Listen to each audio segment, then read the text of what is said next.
We're good, Brian. Okay.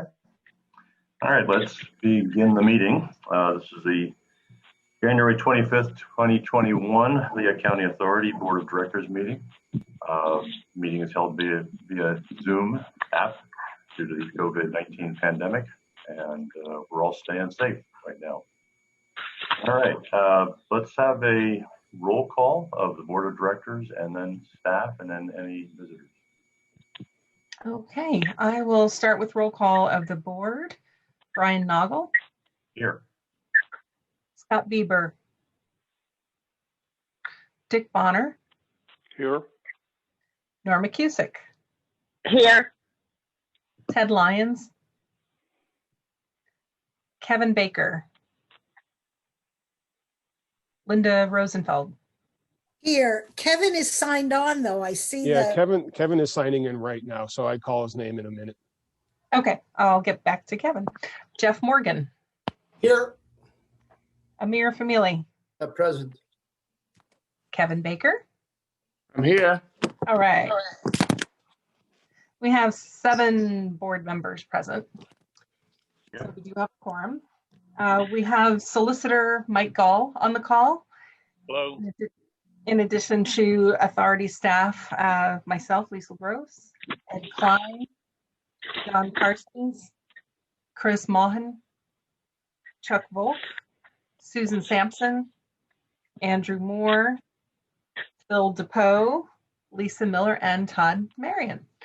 So all staff accounted for. We also have a couple of guests on the call. Mary Sally is with us from Dollar Energy Fund. She's a guest for one of our topics on our agenda. So we'll get to meet her in a little bit.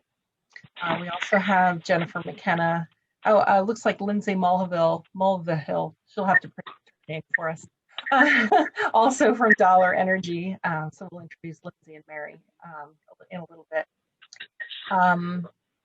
Mason is here from HDR.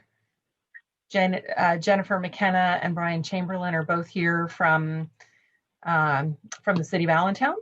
And it looks like Amanda from Borton Lawson is also here, Amanda Schumacher. So that's who is on the call for today. All right, very good. I see. Reviewing the agenda, are there any changes, additions to the agenda? But first of all, that we did all receive the package electronically. Most of us got it via mail as well for advanced review of the agenda items. And today that Lisa had put out a link for those on the phone to view the presentations that we will see later on. All right, so back to the agenda and any need for executive session. There are no suggested changes to the agenda, but we do request an executive session following the close of the meeting today to discuss matters of personnel. Okay. All right. We now move to the approval of the minutes from the January 11th, 2021 Board of Directors meeting. Okay, I have 2 selections for you people to examine. On page 2, the second last paragraph, you'll notice that the second line begins incorrectly, referencing Mr. Gross. So we would like to have that changed so the identity is correct. And I would like to change the word after staff to has. So it would read, Ms. Gross noted that the authority staff has discussed. Other than that, I have no other suggestions and make a motion we accept the minutes with those corrections. Second. A motion made by Dick and seconded by Norma. I think that was Norma, correct? Yes. Okay, thank you. Any questions on the minutes other than those changes? All right, hearing none, all in favor say aye. Aye. Aye. Any opposed? I guess we don't need any abstentions. Everybody was at the last meeting, correct? Okay. We now move on to public comments. If anybody from the public has any comments to make about items that are not on the agenda, I agenda items you'll have a chance later on to talk about. Any comments? No comment here. No comment. No All right. comment. Moving on. Action discussion items. And first on the agenda is the Finance Administration. It's the resolution number 01-2021-01, authorizing LCA Customer Hardship Fund, seeking approval. If you received your hard copy documents, it's purple. Thank you, Mr. Chairman. And before I go into that item, I received several messages on different avenues from folks wanting me to acknowledge that Mark Bowen is on the call. Mark Bowen is a staff member who occasionally attends, so I did list him on the roll call. So Mark is here as well. Let the record show. And appropriate to introduce him at this point anyway, because there has been an entire team of people working on the Customer Hardship Fund proposal that is in front of you, most notably myself, Susan Sampson, Mark Bowen, and Ed Klein, with lots of help from Mike Gall, as well as Mary Sally and Lindsay Mulvihill from Dollar Energy Fund. So have a whole team of folks here who have been working on this over the past several months. I have a presentation to share with you, so I'll go ahead and share my screen, but if there's questions along the way, certainly we can take a break and go into any of the details that you might have questions about.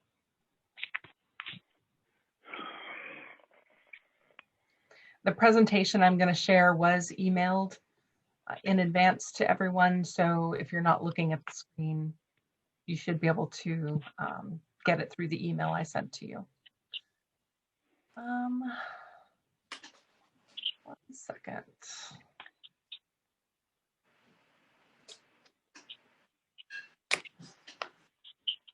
Okay, so can everyone see the title screen of the presentation?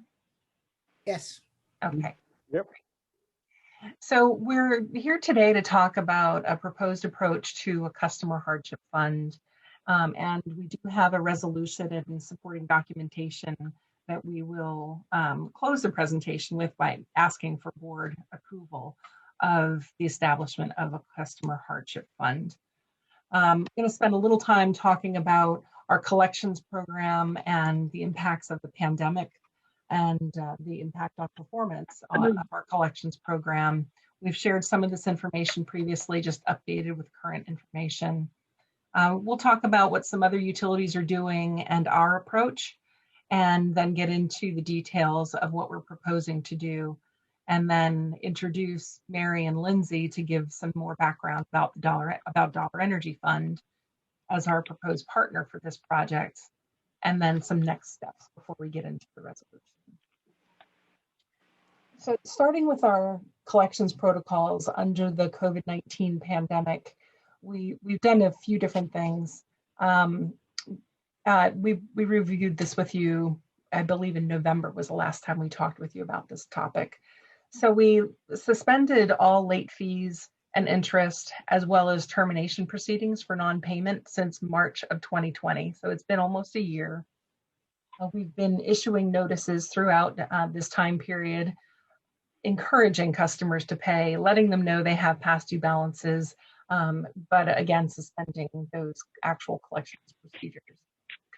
Beginning in January, beginning this month, we reinstated the late fees, and of course we built up to that through our notification to customers.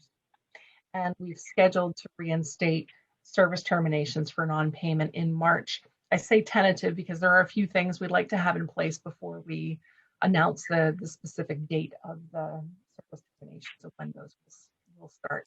Some of that that we'll cover today.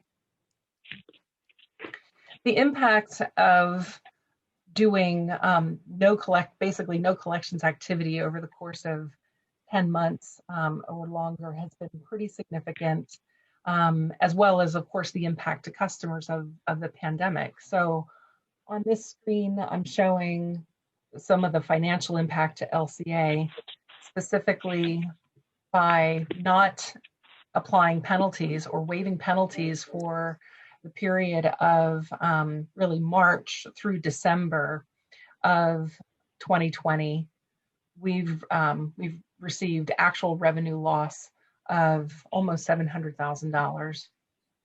And during that same time period, due to all the factors going on in our world and also not doing the shutoffs for non-payment, our past due receivables have increased by over $1 million.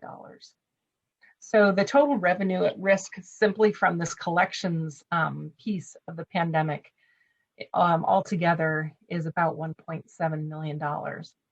And I give the breakdown for suburban versus city divisions simply to just show the weight of where we're feeling that impact.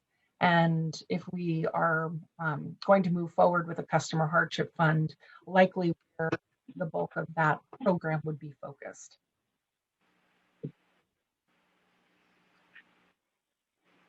So we've been in contact pretty continuously throughout the pandemic with other utilities in Pennsylvania and elsewhere, but primarily in Pennsylvania, to understand what's happening out there in the industry and what other utilities are doing. We're finding everyone's kind of in the same schedule, in the same boat that we are. Most utilities are reinstating late fees now if they suspended them. Some never did suspend late fees, but many of them did. So we have a lot of utilities that are doing exactly what we're doing now with reinstating late fees and penalties and starting up with service terminations now, or right around the end of the first quarter of 2020. That's a pretty common timing that we're seeing among the utilities. We are seeing larger utilities across the state implementing new customer assistance programs or enhancing existing programs. Many of the larger ones already have them and are just making adjustments for this situation.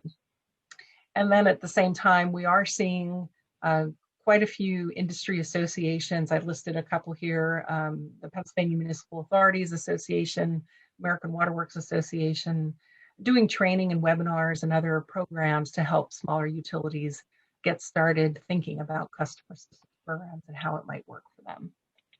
So that's kind of a lay of the land that we've seen and gives us some encouragement that we're going about this in a way that matches what other utilities are doing. So our recommended approach to recovery is shown here. A few different steps here. We already started with customer notification in November, letting customers know that we would start to reinstate late fees and penalties beginning in January. So that's already underway. We're also working as a team, the team members I mentioned to you earlier, working on some different ways to allow for cash payments so that we can limit customer access, continue to limit customer access to our offices where we don't have, potentially don't have the ability to separate customer service staff from other operational staff because we all work in the same building. And so we're working on some ways to allow for cash payments to happen in a safe way. We also plan then to phase in service terminations beginning in March. And we'd like to have all of these things come together from a timing perspective with the rollout of the customer hardship fund that we're going to talk about today, as well as payment plan programs to provide some additional support to our customers. We're going to focus pretty much the rest of the conversation on the hardship fund. So we talk about the LCA customer hardship fund. We have some goals associated with this, or really the why. Why are we considering doing this? And it's a fairly simple concept where we want to start the process of doing service terminations for non-payment, but at the same time provide some help to the customers who really need it. So if we can help at-risk households maintain service and keep the water flowing, we can complete the service terminations for non-payment and reduce our balance of uncollectible accounts at the same time. Hopefully those goals can work together through the establishment of this fund.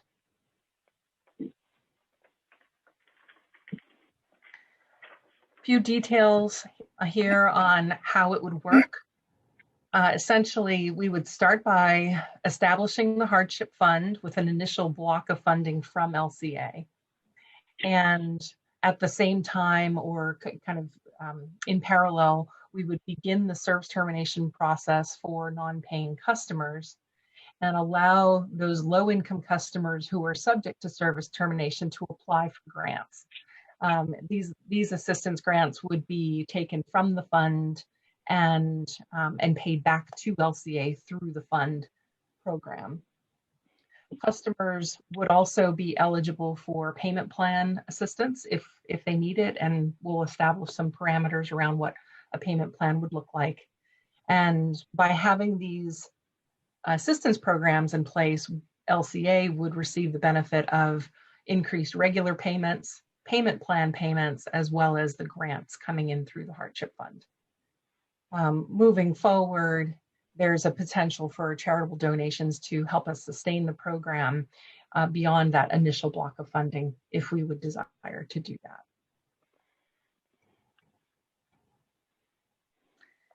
Get into some of the details of what we're proposing. We're estimating a need of $500,000 to help the low-income households that we're aware of, that we've identified, avoid service termination. This would get be any help from the city? For this program, no. The city has multiple other programs they have put together to provide low-income support for rental assistance and also small business assistance. But for this program, no. Would that work in cooperation with the dollar fund, or would they be maintained totally separately? The city's programs are separate from ours. Okay. Okay. We're thinking that this block of funding is an appropriate use of the funds that we have available because the funds came available to us through the bond refinancing that we did last year. The bond refinancing was beneficial to LCA for a number of reasons, including implementing the settlement to the lease disputes with Allentown and several other reasons it was a good idea. But we received some significant interest rate savings that were unanticipated. Those interest rate savings, generally speaking, were a result of economic forces of the pandemic on the market. So we received some unanticipated interest rate savings that made this block of funding available to us effective January 1st. We've established some concepts and principles to allow us to separate the grants for suburban and Allentown funds, so we can keep that necessary separation in place that protects the bondholders in LCA. And we wanted to, I'm sorry, was there a question? Yes. Yes. I'd like to refer to the purple pages. Okay. Under the separation of funds, Yes. it says that the anything distributed to suburban division customers will be reimbursed to the Allentown division.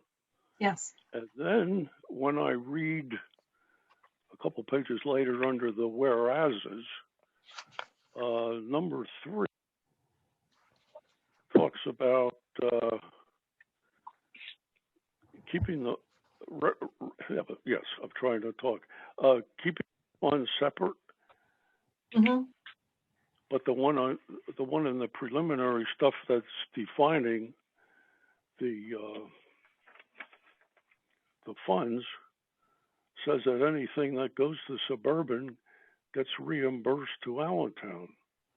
I don't get it.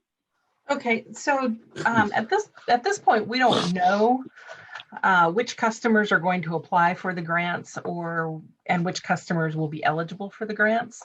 So the mechanism that we've established is for the $500,000 to come from the Allentown division to start the program up. And then as the grants are being distributed to customers, Some of them will be suburban and some of them will be Allentown. That's money that's going to come back to LCA in either of those divisions based on where the customer gets their service. So in the case of a suburban customer, they're getting a grant through the program that's funded by the Allentown division. That suburban division receipt of that grant would then have to be reimbursed back to Allentown, and that will keep the funds, the accounting of the funds, separate as we need to do. And the source of the grant to the suburban customers comes from where? It comes from the hardship fund, but the hardship fund is initially funded through the Allentown division. I still don't get it. So LCA, we're taking $500,000 and saying that that's Allentown money. yes, We're going to distribute some of that to suburban customers. The grant to the suburban customers is somehow or other paid back to the Allentown $500,000 fund. right. Where does the money come from that goes back to Allentown? So the initial block of money comes from the Allentown division and goes into the hardship fund. Okay. Okay. Then a customer applies for a grant to help pay down their utility bill. And that grant is not paid to the customer, it's paid to LCA on behalf of the customer. Through the hardship fund. Through the hardship fund. So if customer John Smith receives a grant for $200 to pay down their bill, that $200 is not going to John Smith. It's coming from the hardship fund directly to LCA. Okay. And so then it's going to go into our accounting system based on what services John Smith receives. If he's a suburban customer, that $200 goes into the suburban fund as a payment toward John Smith's account. Wait a minute. Hold it.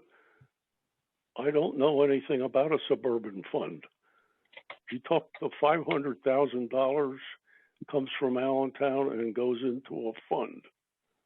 Right. Where is the contribution from the suburban group that goes into the fund?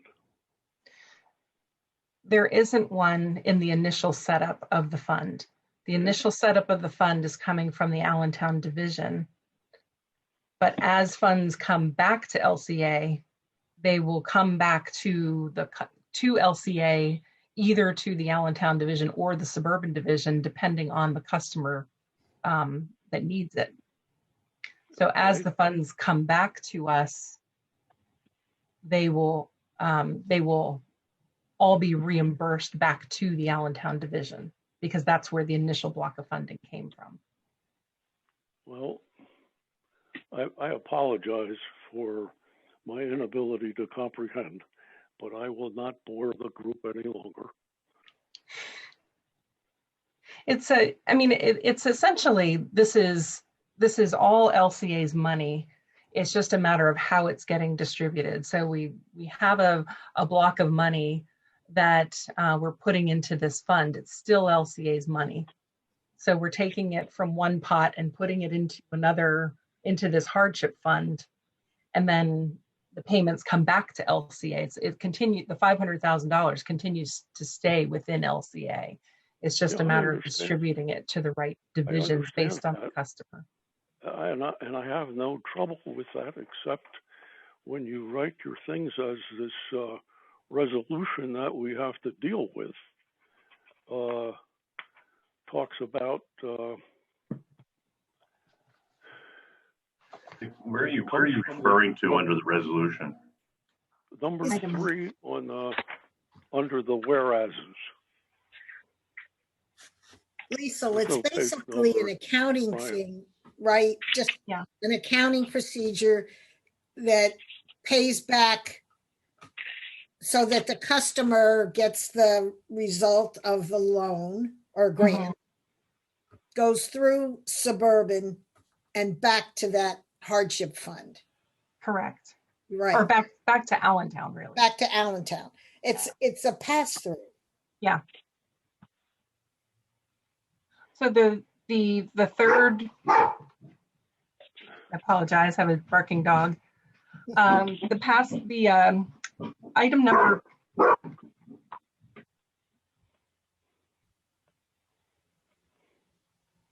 one second, sorry about that. I have a dog barking in the background there. The item number 3 in the resolution talks about the money coming from Allentown and Suburban Division proportionately, and proportionately to the customers who participated in the program.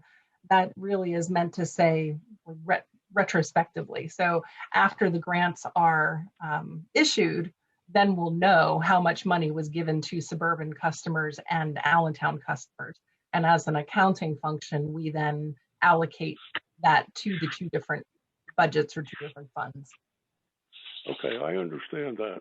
From a philosophical standpoint, how did we fend our position from the person that says, hey, I live in Allentown, and you're taking Allentown money and giving it to a Suburban customer? Suburban is paying it back into the Allentown division when we receive those funds. No, it's a payment back to the Lehigh County Authority. But anyway, I don't want it to cause a whole lot of time consumed here. I'll live with it. I think, does everybody else understand what Lisa was describing? And if Dick needs some additional guidance, Lisa, you can talk to him offline. Mm-hmm. Could do a diagram or something that shows more clearly. I understand it, and I'm not concerned about what I think Dick is reading into it. So maybe if anybody else has any comments, let's hear it right now. But on this topic. This is Jeff. I have a question. I'm just curious, where is the $500,000 now? Is it in a particular account? Where is it, right now? It's in the Allentown division. Ed, can you answer more specific? It was requested from the trustee as part of the excess, I'll call it excess reserve versus what we really needed to pay out in interest expense. It is sitting in an account that we can get at and manage on the city side. And the account has no restricted uses? It can be used for anything, any lawful purpose? No, originally this would have flowed through what the indenture calls the distribution fund, which is LCA money. Okay, great. Thank you. Mm-hmm. Any other questions? I have a question, Brian. Hey, Norma. On this processing fee of approximately 20, it's on, I guess, page 10, of approximately $25 per eligible customer. And I'm also looking at the purple pages, page 12, and it says the application fee will be equal to $9 per application processed. And then the administrative fee will be equal to 8.75% of all grants issued. Can you elaborate on that for a few minutes? So is it $20? I'm not sure I understand the processing fee versus the application fee versus the administrative fee. So, yes, I can explain that. I have a whole lot more presentation to go through, which might help. Yeah, Norma, let's go through most of the presentation and then bring us back to that question when we get there. That's fine. Okay. Okay. We got it registered. Thank you. Okay, so this is really, let's see, where were we? We're talking about separation of funds. As we're developing the proposal, we wanted to keep it simple and keep the focus for the customer at a local level so they can get support at a local level, but use a third-party program administrator. We'll get into that in some more detail. And then the program would continue as long as funds last. So if we go through it quickly, or it takes some time for us to get through the funds, that's how long the program would last. Go into a little bit more detail about the third-party program administrator, which includes the bullet, Norma, that you were asking about. So a third-party program administrator is something that LCA staff really believed was important for this program, to bring some expertise into the organization. This is not something we've done before. It's not something we have a lot of experience with. We also wanted to have someone who could help walk us through the program parameters for establishing eligibility requirements. And Mary, Sally, and Lindsay, who are on the call, certainly have helped us a lot so far and will continue to help us with that as we move forward. The third-party program administrator would also help us to develop a network of local community-based organizations to help us get this information out in the application process out to our customers. And I underlined the word network because I think it is important. The other option, one option that we looked at, was identifying a single community-based organization that could run the program for us, like a local community action, Lehigh Valley or Casa Guadalupe, or one of those organizations to run the program. And we really felt it would be more beneficial if we had multiple CBOs working on our behalf and having a third-party administrator that can kind of manage that process. We absolutely need someone or an administrator that can handle the application process and evaluate customer eligibility, handle that information securely and confidentially. We currently don't keep much information about customers in our system in terms of their income levels or demographics, anything like that. The third-party administrator would then disperse funds back to LCA on behalf of the customers who are deemed to be eligible through the program guidelines. Also, having a organization that's a 501c3 status would be helpful to us to support future fundraising efforts if that's a direction we'd like to go in the future. Getting into the processing fee of about $25 per eligible customer, this is an aggregate estimate of what each application or each grant would cost LCA through this program. So essentially the way that it would work is that the local community-based organizations will be meeting with customers, working with customers, let's say, on lots of different programs, whether it's food assistance or a LIHEAP application or our program. That's what these community-based organizations do. And so as part of that, they would also be working with the customers on applying for our program, and they would receive a fee of $9 per application through the program. Now then, the application process would go through to the third-party program administrator, which is Dollar Energy that we're recommending.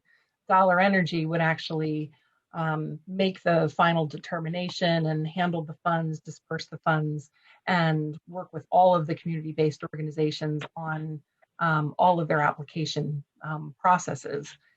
So Dollar Energy would pay the community-based organization their $9 application fee, and then they would also charge 8.75% of the grant amount.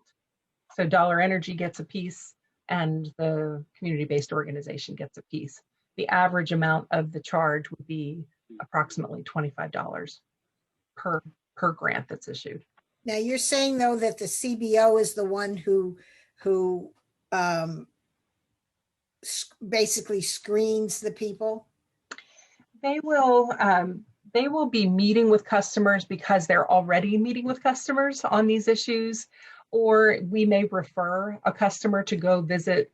I'll just use Casa Guadalupe as an example.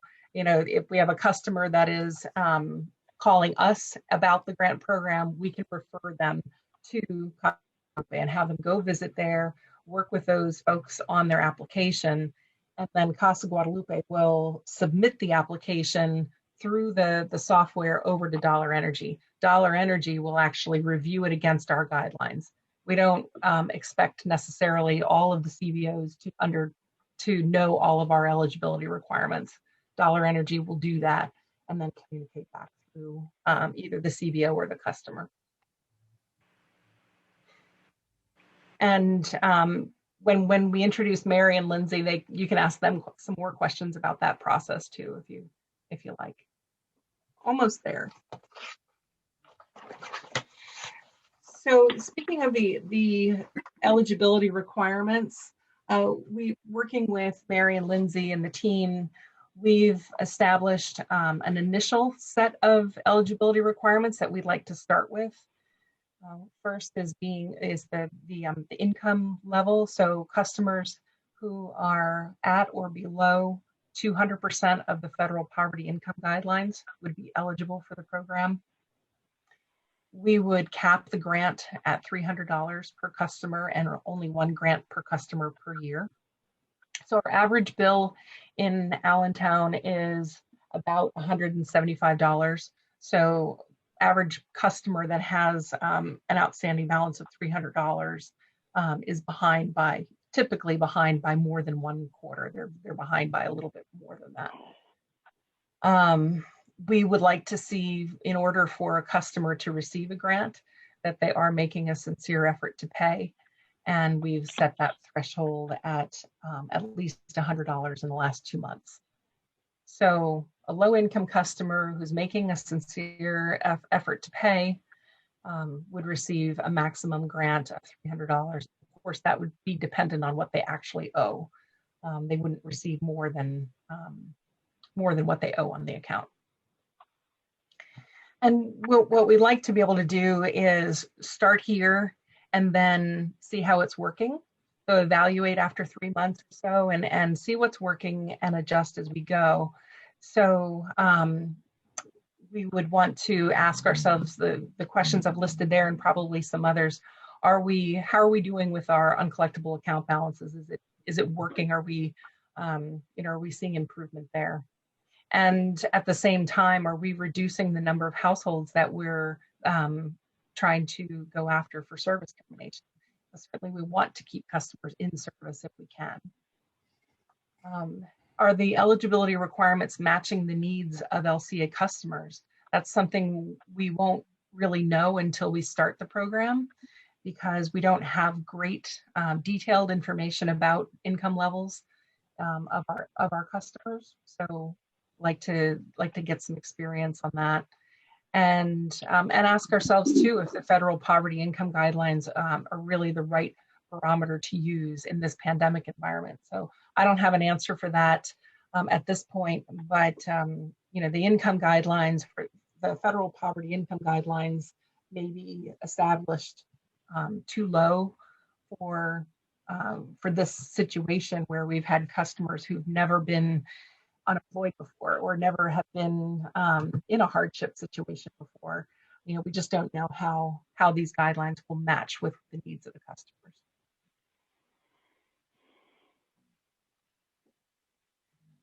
We're recommending award of a contract to Dollar Energy Fund to run the program for us. And there's several reasons listed here why we think that's the way to go. And then I'll introduce Mary and Sally and let them speak for themselves about their organization and their program. The Dollar Energy Fund was recommended to us a couple different ways. Actually, we heard about them. As a nonprofit specialty organization, they are Pennsylvania based, and they've been doing this since the 1970s, totally focused on customer assistance programs for utilities. They administer programs for utilities across the nation. They're the experts in this kind of space, and they have a really strong history of establishing relationships with those local organizations that will handle the application process. One thing we really liked about their offering was the online portal and the IT tools that will come with having them run the program. So real-time access for our staff to see the applications coming in and who's applied and who's eligible, and kind of walk a customer through the process using their software. And kind of the icing on the cake, we spoke with 4 very large utilities that are using Dollar Energy Fund and had excellent references from the folks who are using their service. And I listed 2 here: Pennsylvania American Water and Pittsburgh Water and Sewer Authority are currently running programs with Dollar Energy, and they gave us a lot of really great insight about how their program works and the partnership that they've established with Dollar Energy. So we feel really, really confident about their capabilities for our program. So Lisa, at this point, can I ask yes. a question, please? Sure. So, I mean, we are going through this pandemic for almost 9 or 10 months, or more than that. So we have some customer who have not paid, 6 or 7 or 8 months, right? I like the concept that you entice them to pay $100 for 2 months, and then you put a cap of $300. But what is the average bill overdue for some of the customers? Is it $800 or is $200 or $300? I'm just trying to see, after $200 payment from their side and $300 from our side, what is the gap remaining here? Our average account that's up for service termination owes about $400. Okay. So this program likely will be a good fit for the average customer. We do have some that owe obviously significantly more than that. And that's where we would get into potentially offering payment plans or other arrangements to help them maybe spread it out over a period of time and get them back in good standing if the grant program itself is not enough, or if they're not eligible because of income guidelines. Okay. And obviously this $500,000 ought to go, based on your recommendation for the process you're going through, to cover the most needy people. Do we have an idea of, if this fund runs out in about 3 months and only cover about 20% of our customer, what we plan to do with the rest of the customers? What we've been working on internally is to focus on the payment plan option as our backup.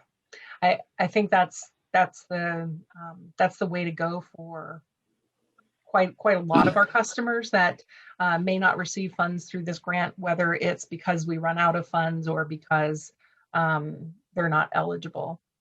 But our current thinking is that the fund likely will last longer than we think it will.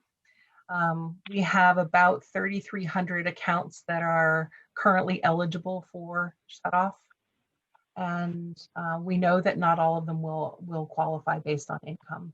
So just kind of looking at the numbers, we feel that this is going to make a good dent in the problem for customers who really need it, but it will probably last a little while. Thank you. Mm-hmm. Lisa, I have a question for you. Sure. Well, the fees, are they paid by the customers, or does that come out of the $500,000 grant as well? It comes out of the fund. So the $500,000 that we're proposing to put in would cover the grants that go to customers and the fees associated. So when someone applies, basically there's no cost to them. They just will get the grant. Okay. All right. Thank you. Mm-hmm. Can we go back to Norma's question and just give her another opportunity to embellish that?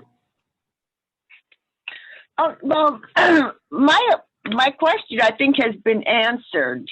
But my other question is, approximately how much in administrative fees to Dollar Energy and local organizations is it going to cost us, do you think? So kind of on a ballpark estimate, we're thinking out of the $500,000 that we're putting in, probably about $40,000 to $50,000 will end up being the fees that get paid either to Dollar Energy or to the local organizations. Yeah, that's what I figured with, 8.75% of all grants issued, it's going to cost LCA $44,000 to administer this this program. That's a lot of money. But I don't know what the alternative is, so I'm just throwing that out there. It's normal. It's only 10%. So, normally it's between 8 to 10% for administrative program like that. So, if you look at the other charitable organizations, their rate of management is a lot higher than that. So 8 to 10% is pretty normal. Okay. I'm just putting that out there. Yeah. We thought about also whether we could do this in-house and what would be required to do this plus the payment plans in-house. And, we have a billing staff of 2 people, not really thinking that that we could manage to administer all of that in-house without adding some staff. So this is. I understand that. So, all right. Are we ready to hear from Dollar Energy? Sure. Okay. So we've been working with Lindsay and Mary for, like I said, for several months. And actually we met them probably a year and a half ago just to begin to explore ideas about customer assistance programs, not even really focused on, obviously not on the pandemic, but just in general, how to support our low-income customer base.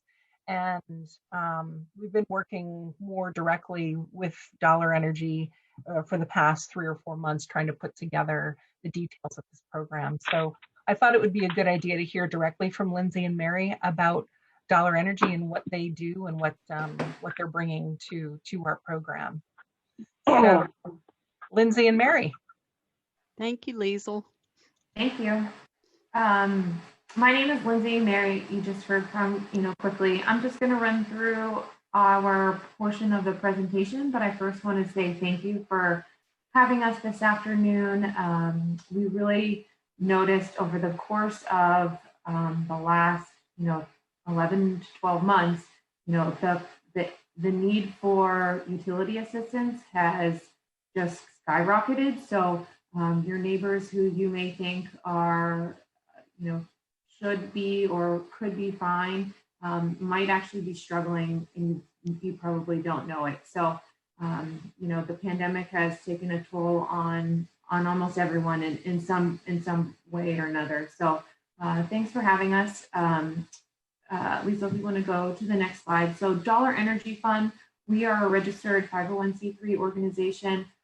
We started administering utility assistance back in 1983. So we've got, over 36 years of experience.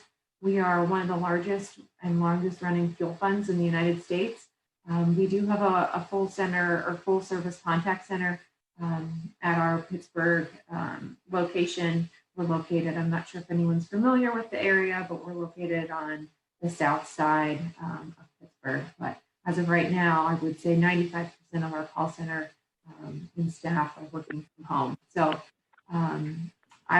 one thing that I would say about Dollar Energy is, we keep talking about working with local agencies, Community Action, Salvation Army.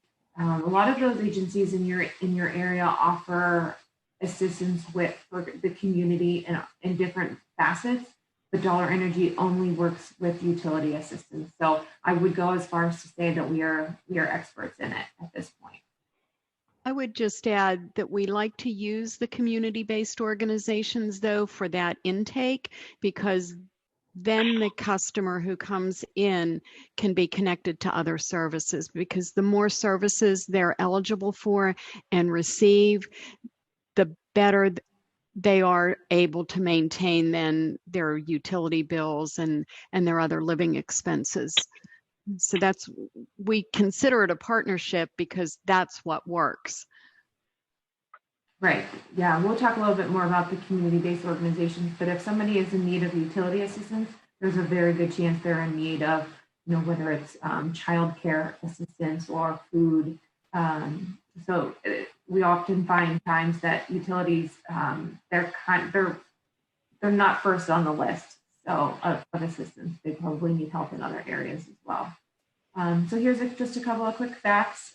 We've granted over $146 million in assistance, and that number has grown significantly. I don't believe we have updated this in the last few months. Over the last couple of months, we've been distributing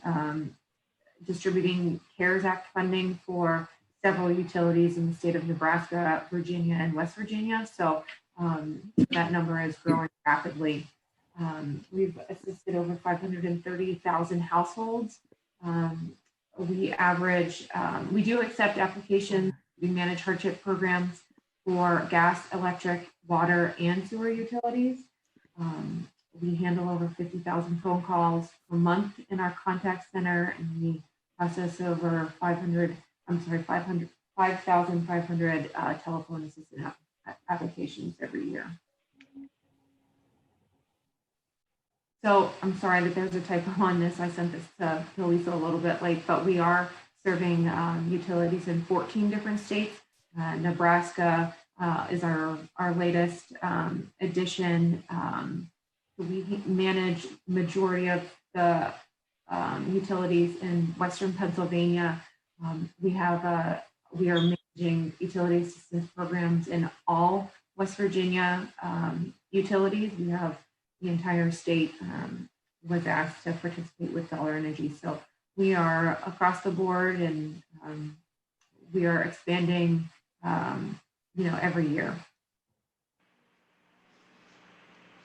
So here's our hardship fund model. So it's really a four-part connection. We have the agencies who, again, we'll talk about a little bit more. You have your client, your limited income clients or customers. You have the fund administrator, and then the utility. We are the fund administrator. So we often find times that utilities want to use us because, like Lisa said, there's only 2 folks in your department that could manage it, when we have a staff of several folks. We have a grant help director. Mary is the director of programs. And then we take on the responsibility of, all the agencies, which I'll talk about in the next slide. So community-based organizations, like we said, are very, very important to the success of our model. Dollar Energy Fund, we take the responsibility to recruit, train, and manage all CBOs to help administer the program. We offer year-round support. We will do, like I said, we do the training. If you have folks in mind already that you'd like us to reach out to and work with and partner with, we would be more than happy to receive your references. If not, Dollar Energy Fund, we do the cold calling. So we would do the research to see the agencies or the community-based organizations that are already established in your service territory. And we will reach out to those folks who are offering assistance programs, maybe with food, maybe with childcare. Some of our very common partners are community action agencies and Salvation Armies, local churches. We want those community-based organizations to be the first line of communication for your customers. And I think it's important on several reasons, mostly because you can set up an appointment. If you're a limited income customer, we have a link on our website, which can also be included on Lehigh counties, but it's an agency finder. So everyone that's partnering with Dollar Energy Fund will be listed on this agency finder. You can easily go online. You can use your phone, your computer, your tablet to put in your address, and then you can find the closest agency to you. Whether that's, whether you have to take public transportation or not, you can schedule an appointment to go in. And then once the appointment is scheduled, those community-based organizations will meet with the customer. The customer will be informed on what to bring, all the proper documentation, so that they're ready for for their grant, to receive their grant. If they are eligible, then those community-based organizations will use a software system, which is cloud-based. It's a web-based portal called iPartner. So iPartner was created and developed by our IT folks at Dollar Energy. It is specific to utility assistance, and though it's very, very easy. If anyone wishes for a demo of iPartner, we would be more than happy to do that. iPartner is, if you can buy something off of Amazon or something online, then you can use iPartner. It's really that easy. So those agency workers will complete the application for your customers, and then those the documentation that we require will be faxed to a secure portal within Dollar Energy. Those files will be kept for 7 years. That's our standard. And then the one nice thing is that those customers who bring their information, they're going to take those documents home with them, and the community-based organization will not have a paper copy. There'll be no paper trail. There'll be no, keeping someone's personally identifiable information at their agency. It'll be faxed over to Dollar Energy, and then those customers will be able to take all the information home with them. Like I said, Dollar Energy, we look for CBOs that provide multiple services. They have a high reputation for high quality customer service. They'll have to have access to the internet and then provide regular service hours. So this is just a little graph about our partnership rules and how we'll all work together. So like I said, the client will go, your limited income customer will go to an agency, which again, the information will come to Lehigh County, who will make the final decision on who's eligible and not. And then once the application is approved, Dollar Energy will be able to grant. And those, one nice thing about iPartner is it's real time. So at any time, Lehigh County can log in to see how much money is remaining in the fund, how many folks have been assisted. Any information that you ask us to collect at the beginning can be reported on in real time. So if one nice thing is if somebody goes in to receive a grant, the funding can possibly begin, the grant can be posted to their account 24 to 48 hours later, which would help save a lot of time and effort. We certainly don't want somebody having their water shut off, if they've already applied for a grant. So being that it's very quick to have some of those grants posted, we hope that it'll save some issues on the back end for shut offs. May I ask how soon LCA would know that a customer is negotiating with you? Well, when you log into iPartner, it'll show exactly how many applications are in process, which means they're being worked on at the time. But as soon as the information is put in correctly, it's real time. So yeah, it starts the application process as soon as the intake worker at the community-based organization submits that application on the customer's behalf. And we have typically, if somebody's offer and threat of termination, we ask that somebody at the utility confirm the amount that they need to stop a termination or restore service. So let's say that somebody applied at the Salvation Army, the application was submitted, and the customer had a termination notice. If somebody at Lehigh County reviewed that application and said, this customer only needs $200 to stop their termination, that's within the parameters of the program, I'm going to let Dollar Energy Fund know they need $200. Because that application was successfully submitted on the agency side, we know that it's met your other program parameters. It meets the income eligibility. It meets that sincere effort of payment. So the person who's telling us that this customer needs $200 to stop their termination can stop that termination in real time at that moment that they see that application. So that kind of ensures that the customer doesn't get shut off, and it makes the process easier for the customer because we then notify them that your termination has been taken care of. And then we do the final processing. I'm sorry?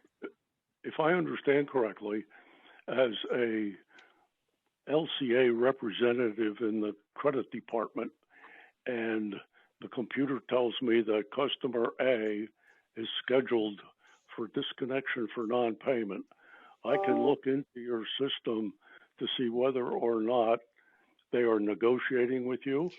You would see that they have an application in process. You could see if they had been approved for a grant and the amount.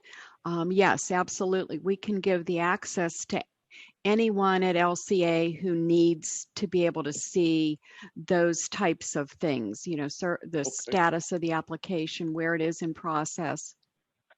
Yeah, I just don't want to run our people out there needlessly. Right. Thank you. Yeah, we know it's a very costly proposition to go out and shut service off only to have to turn around and come back and restore that service. So we do everything we can to make sure that that doesn't happen. It's dangerous. It sure is. So a little bit more about iPartner. Like I said, it's our primary tool that we use to administer the hardship programs. It was designed specifically for utility assistance programs. It's customizable to fit the utility company's needs. So we do have some utilities who have very limited guidelines. Every utility has their own set of guidelines. Mary is here. Mary's been doing this for over 20 years. I'm sorry, Mary, not to date you or anything. That's okay. Old is old. But Mary is one of the best and will be able to help, whether your goal is to help as many people as fast as possible or help, really truly the people that are in need, and then to draw the funds out as long as possible. We've got utilities that have, different goals, different guidelines. So we'll be able to work with you to decide. And again, Lisa had already touched on the guidelines. That's the initial, that's what we plan to start with, but those can be changed, at any time. We have some partners in different states that, it's just a veterans hardship program. So if you ask us to collect information, if you want to know anything about the customer that you want to know, we can report on that, or we can, include that in our application as it is. iPartner is customizable, and then you can report on that back to you. And one of the other things, I know, Liesl, you talked about needing to evaluate again after 3 months, and we may find that your income guideline is too high. We may find out that it's too low. We may find out that $300 isn't the right amount. All of those things can be changed based on input from Liesl and other people at the authority to say, we don't think this is working. We thought we would spend less money, or we thought we would spend more money, or we thought we would help more people. We'll look at that. It's very easy for us to make changes, and it's also very easy for us to communicate those changes back out to community-based organizations. We do that through iPartner. Just by sending them messages. And then we also have an agency support line so that if they're not clear about something, they have access to our call center staff, specifically a hardship program team that would be able to help them and answer any questions that they had. Yep. And like I said, iPartner's cloud-based, so everything is real time. We offer electronic funds transfer, which means we don't have to have like our accounting department and the authorities we don't need access to your to your information, your database, anything like that. But we can if you want, but if you don't want to, you don't have to.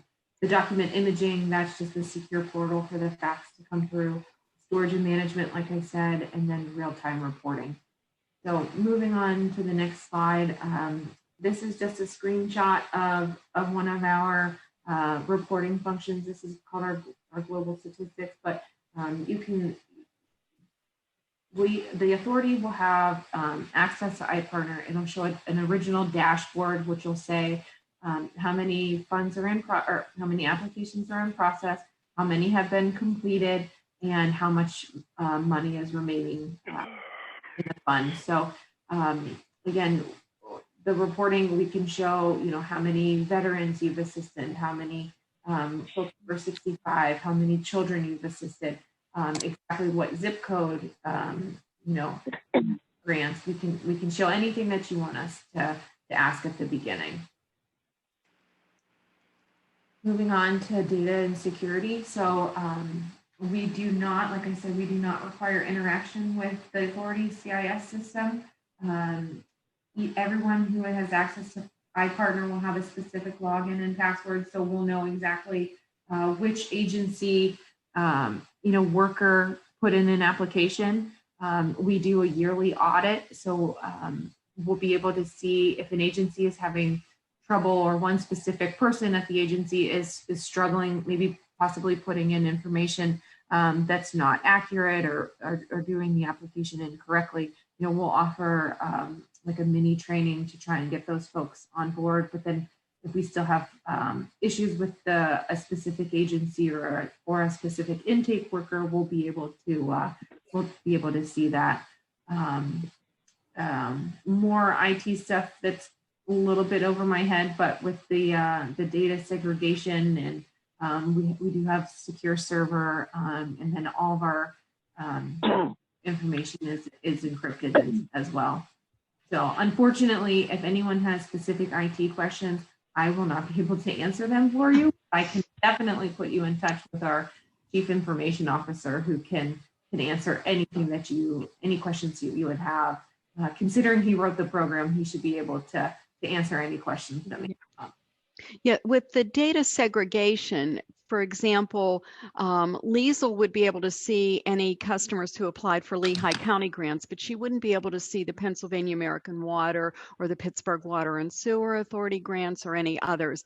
And an agency can only see applications and the information that pertains to clients that applied through their agency. So that's kind of just a little bit more detail around the data segregation. It's if you don't have any reason to see it, we don't let you see it. Okay. Liesl, did you want me to talk briefly about my app? You can if you like, sure. That's another avenue for applications to come in. Yeah, so my app is a program, and I'll just be very brief, but my app is a program that, again, was created by Dollar Energy Fund's IT folks. It gives customers the option to apply online through the comfort of their own home. So my app, we are starting to offer this to more utility partners because of the pandemic, knowing that some agencies might not be open very often or might have limited hours. But my app comes in English and in Spanish. Customers can click on a link on our website. You can check it out at dollarenergy.org. You can apply online and then take a picture of your documentation or scan it and send it to the Dollar Energy Fund and apply through my app. So to be honest, we encourage our all customers to start with community-based organizations, but in a time like we are right now with the pandemic, we also want to offer my app in case folks cannot get to a community-based organization.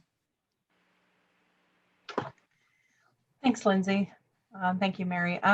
We do have a few more slides, just a couple, I promise, to go through, but break for questions for Dollar Energy while they're here with us.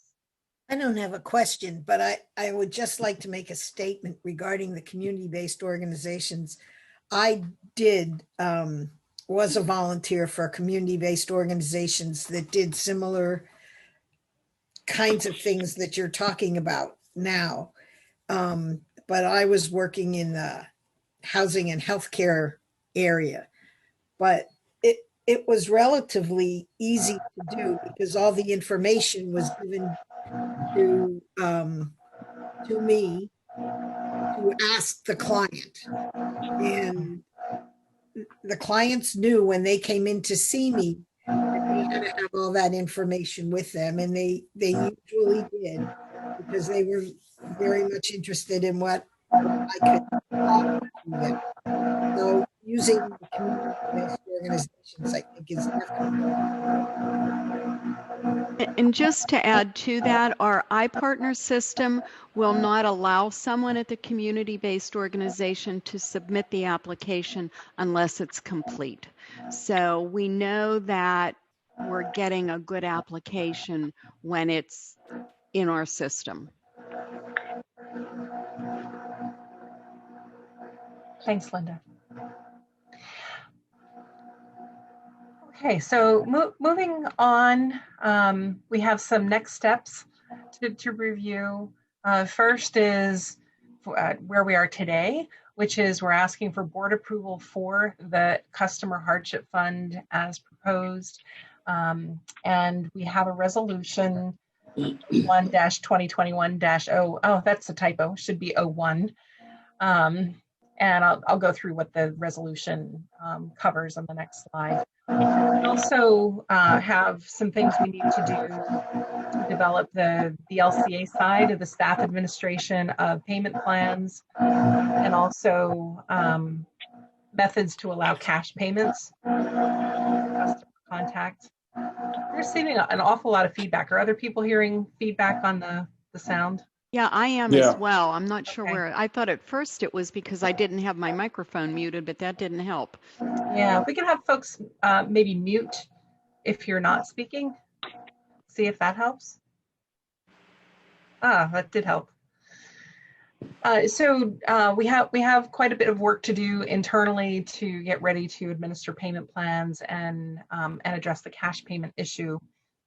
And then moving from there into customer notification to help customers understand the schedule for late fees, which we've already been communicating, as well as the schedule for service terminations and the availability of these customer assistance programs. So the resolution that was included in your packet is Resolution 01-2021-01. And a few key bullets here, and Mike certainly can chime in and add any additional detail that you'd like to. But essentially, the resolution authorizes the establishment of the Customer Hardship Fund and approves the allocation of the $500,000 into the fund. And then, as we talked about, specifies the requirement to separate the funds between the suburban and Allentown divisions to keep that in place. That's the requirement.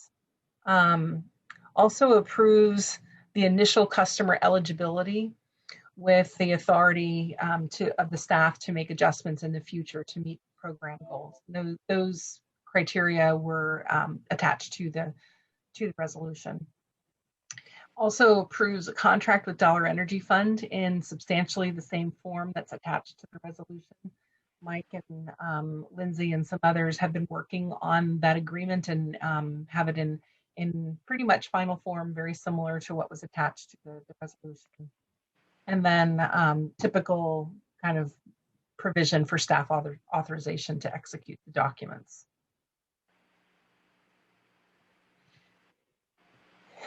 So I'm going to break from the slides and we can have conversation, questions. Mike, if you want to add anything related to the resolution of the agreements, kind of open floor, I guess. Well, I'll just say about the resolution, the idea was for the board to establish the broad principles of the program, at the same time giving some flexibility to the management of the LCA to implement the program. So that's kind of the balance we try to strike in other authorizations, and that's what's been attempted here. All right, board questions? This is Kevin. I've got one question, which it may be I missed something here, but maybe I didn't.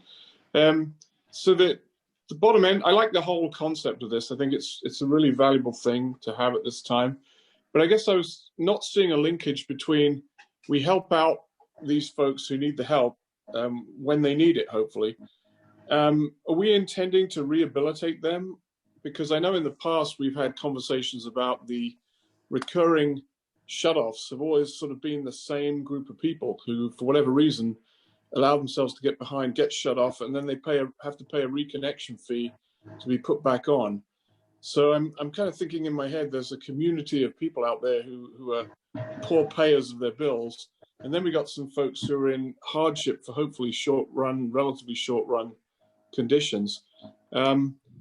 What happens if you plot the life cycle of one of these folks? I mean, do we get them, we give them a grant and so on, and then do they get rehabilitated from that point back to being a regular paying customer, or when the grant's done, are we just putting off the time when they would actually get shut off? I'm not following that part. Lindsay, is it 7% people that return multiple consecutive years? So for the most part, we are helping people who have run into a temporary situation that has caused them to fall behind. So, there is that small percentage of people who, for whatever reason, come back multiple years, and sometimes it's an elderly person who's just living on a very, very limited income, and they juggle bills all year, and they get to the point where they fall behind and they need that little boost every year. But for the most part, it's a one-time grant, and then we don't see them again. Right. Yeah. One nice thing is, with the sincere effort of payment, that kind of helps to phase out some of those you're talking about who like to take advantage of the program. One nice thing is, this is completely up to you, but you can offer the grants once a year. Since you have a set amount of money, you may only offer one grant, to a customer throughout the time of the $500,000. But we, over the course of 30-some years, it's about 93% of we never hear from again. They really we call it a hand up, not a handout. Okay.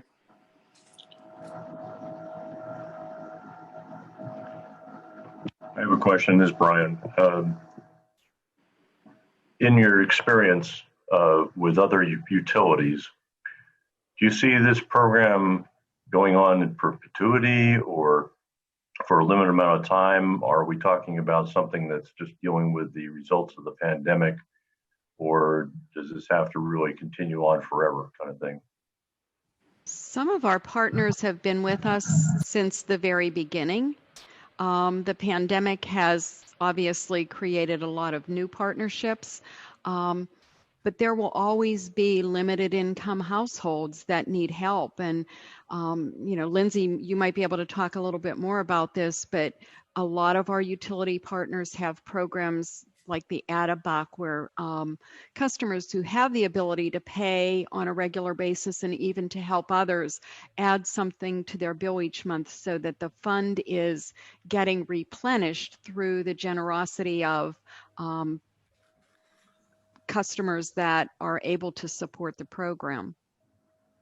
Right. So one nice thing about the fact that Dollar Energy is a 501c3, we also offer a fundraising portal through CrowdRise and our website. So if I know this, Lisa had talked about it earlier in the presentation, but if you decide to move forward with fundraising efforts, Dollar Energy will be there to assist.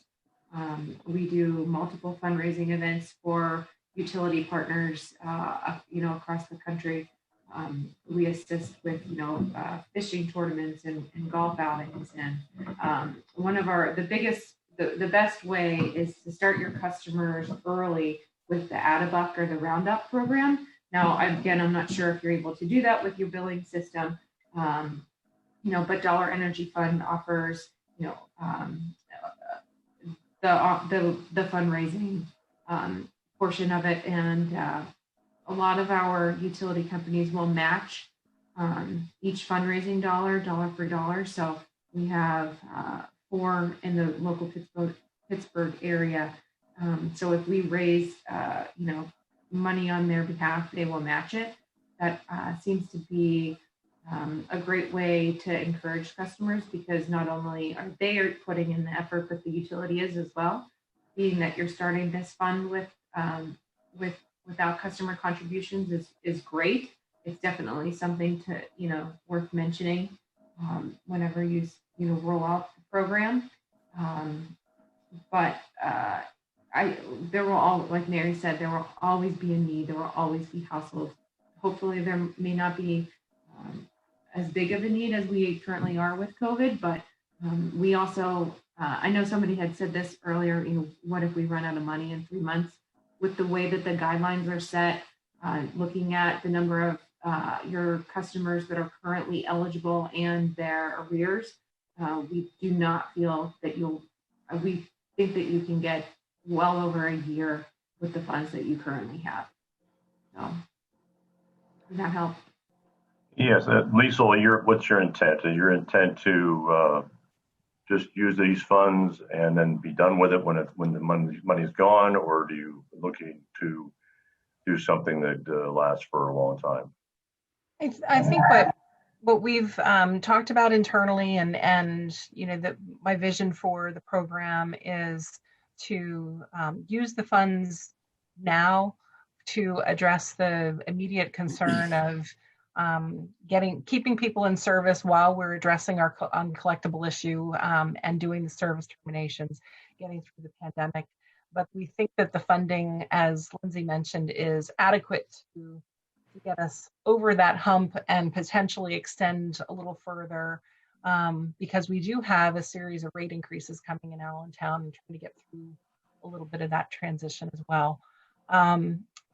But my thinking is that if we're interested and the program is successful, we should really try to hit hard on and we want to continue it, we should try to hit hard on the fundraising opportunities and do, as Dick has mentioned, I believe in multiple meetings, have it be more of a charitable program that customers can donate to, or we could do some things to increase funds if we think that's if we think we want to extend the program.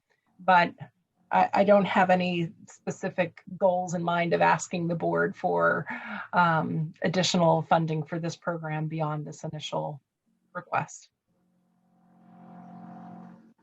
Okay, another question. When customers make a donation into this fund, are they making a donation to Dollar Energy Fund, or are they making a donation directly to Lehigh County Authority Hardship Fund? It would be Dollar Energy Fund, and because we're a 501c3, it would get the tax deductions from it. But the donation would be specific to our fund. Yes. So any dollar raised on through Dollar Energy Fund for Lehigh County, 100% of that would go to your fund. I guess what I'm beyond that, I'm looking at Lehigh County Authority getting credit for and recognition for making this money available, and I just want to make sure that people, the customers, as well as our other stakeholders, know that we're doing this and that they can recognize how we're helping our customers get through this tough time. Absolutely. The program is yours. We're just here to assist. That'll be a fantastic opportunity for Sue to exercise her awesome communication talents and make sure the community knows what we're doing and how they can receive the benefit of the program if we approve it, and that it is something that LCA is trying to do to support the community at a time of pretty significant need. Yeah, and I think, through your website and our website, we like to make sure that any customer that comes to Dollar Energy Fund's website sees all of the programs that are out there. So there would be information out on our website, and I would think also on yours, regarding the program and how it's been funded, how to apply, all of those things. Yes.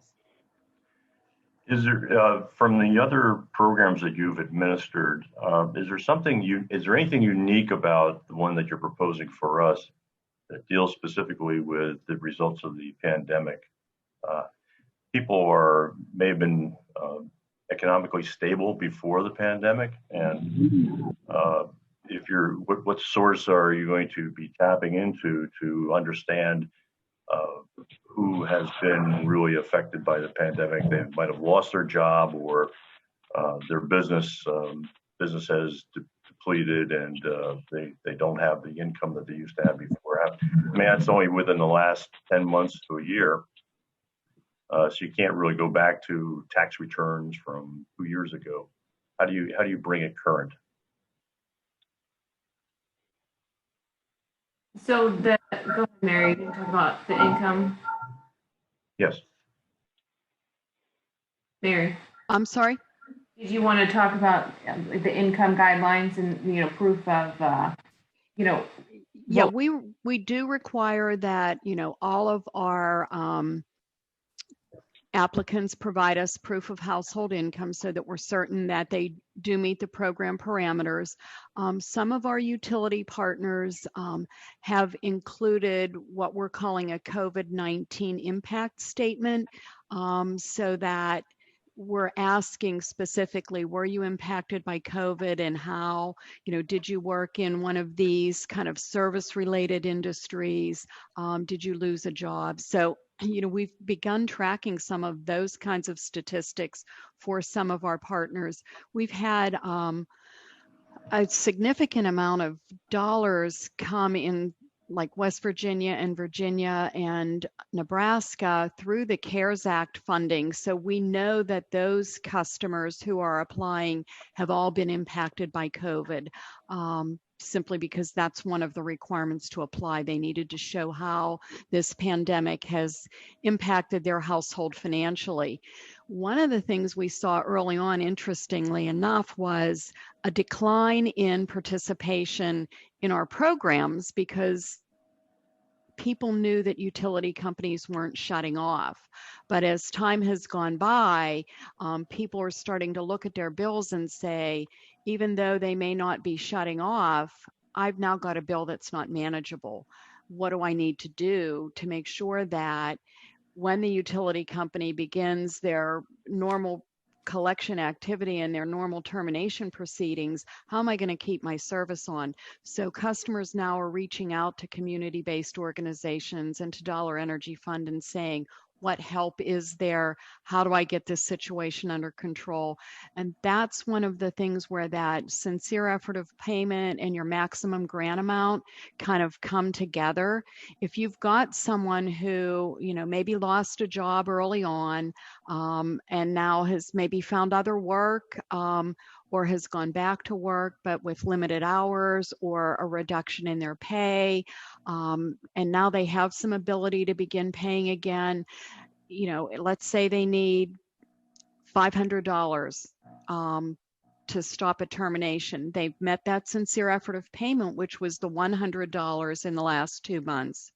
They could get $300 from the fund, but if that $100 and the $300 isn't enough to stop their termination, they're going to need to come up with that other $100. So the process kind of works hand in hand with the customer's need and the utility company's needs as well, because you can't simply give someone $300 if next month you need to send them a termination notice again. That kind of defeats the purpose and puts them into that cycle of always needing to stop a termination. So I'm not sure if I answered your question, but I was looking for what you did provide, which was the specific questions related to the pandemic and how it was affecting these individuals. Okay. Other board questions?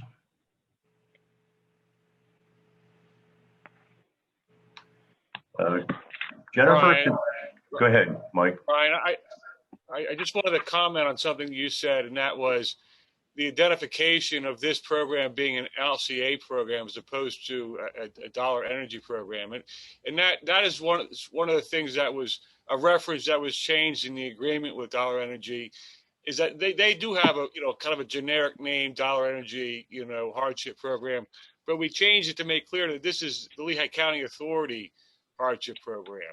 And that should be clear in any of the literature about it, that this is something that is being funded and promoted by the LCA. Yeah, I was looking at, I don't have a hard copy of the document, so I was looking at the information online. And that was on page 30 of 62 that I was reviewing for the presentation. And there was a mention in there about funds raised by, the allocation of funds raised by Dollar Energy. Again, just the reference to on behalf of LCA. That's just, we're using our facilities, our efforts, our customers and that stuff. I just want us to get credit for that. In noting that Dollar Energy is the administrator of the fund, but it's an LCA fund. We started it and kept going. Not to take away from Dollar Energy, but just make sure we get enough recognition for ourselves. Well, I think, Brian, too, that it'll be more the public will be more receptive to it if they understand that it's something that actually is controlled in the end by Lehigh County Authority and benefits their utility customers. Thank you. Other board comments, questions? I would like to ask Jennifer or Brian to provide any input they might have on this at this time. Hi, Brian. I'd want to say something. And thank you. First off, the city really wants to applaud LCA for joining our other community partners as we've been working to relieve the stress of COVID on so many things, so many aspects of people's lives, that in the region. So this is a great program. We've appreciated the thoughtfulness in developing this program. There are many things that we've been emailing back and forth with Liesl about some of the components of it. One of the things we're celebrating is the fact that there's a look at it 3 months in and maybe doing a reset. That seems like the intent of getting it to the most needy is it's a very thoughtful piece. We like the needs base. Our city council especially appreciates working with the community-based organizations. And Linda, I was so interested in hearing your experience. It's exactly what we know happens is there's personal relationships with the people in these organizations, and when these folk come in about something else, they can say to them, we see you're struggling here, here's another program. So all that's really a wonderful piece that's going to work. I also wanted to speak to the later on aspect of this. As you know, I think it's by 2024, the full force and effect of the fixed rates that are being phased in through the settlement agreement will be upon us in 2024. And City Council has asked the Office of Compliance to work with LCA and to think about making some affordability program there. This program, the one we're doing now for COVID, that you're doing now for COVID, looks like a good template for that. And we're going to be monitoring it for its effectiveness and all. And so the city's interested in that, and I'm not saying what we're going to do right now, but it is our hope that we can still offer a safety net to the most fragile as all the phased-in fixed rates come into play. Brian, do you have anything else? Is that good? Brian Chamberlain. Yes, that was very good. Thank you, Jennifer. Okay, so I think we covered it. Thanks, everyone. Thank you, Brian Nagel. Board members, any more? Okay. If we're ready to make a motion with regard to the resolution. I move So to moved. accept it. Oh, All right, I got Linda with the motion. I didn't hear a second. It was more verbal, second. so. And Norma, second. Mhm. Mike, once again, would you read the resolution? No. Yes, I will. Okay.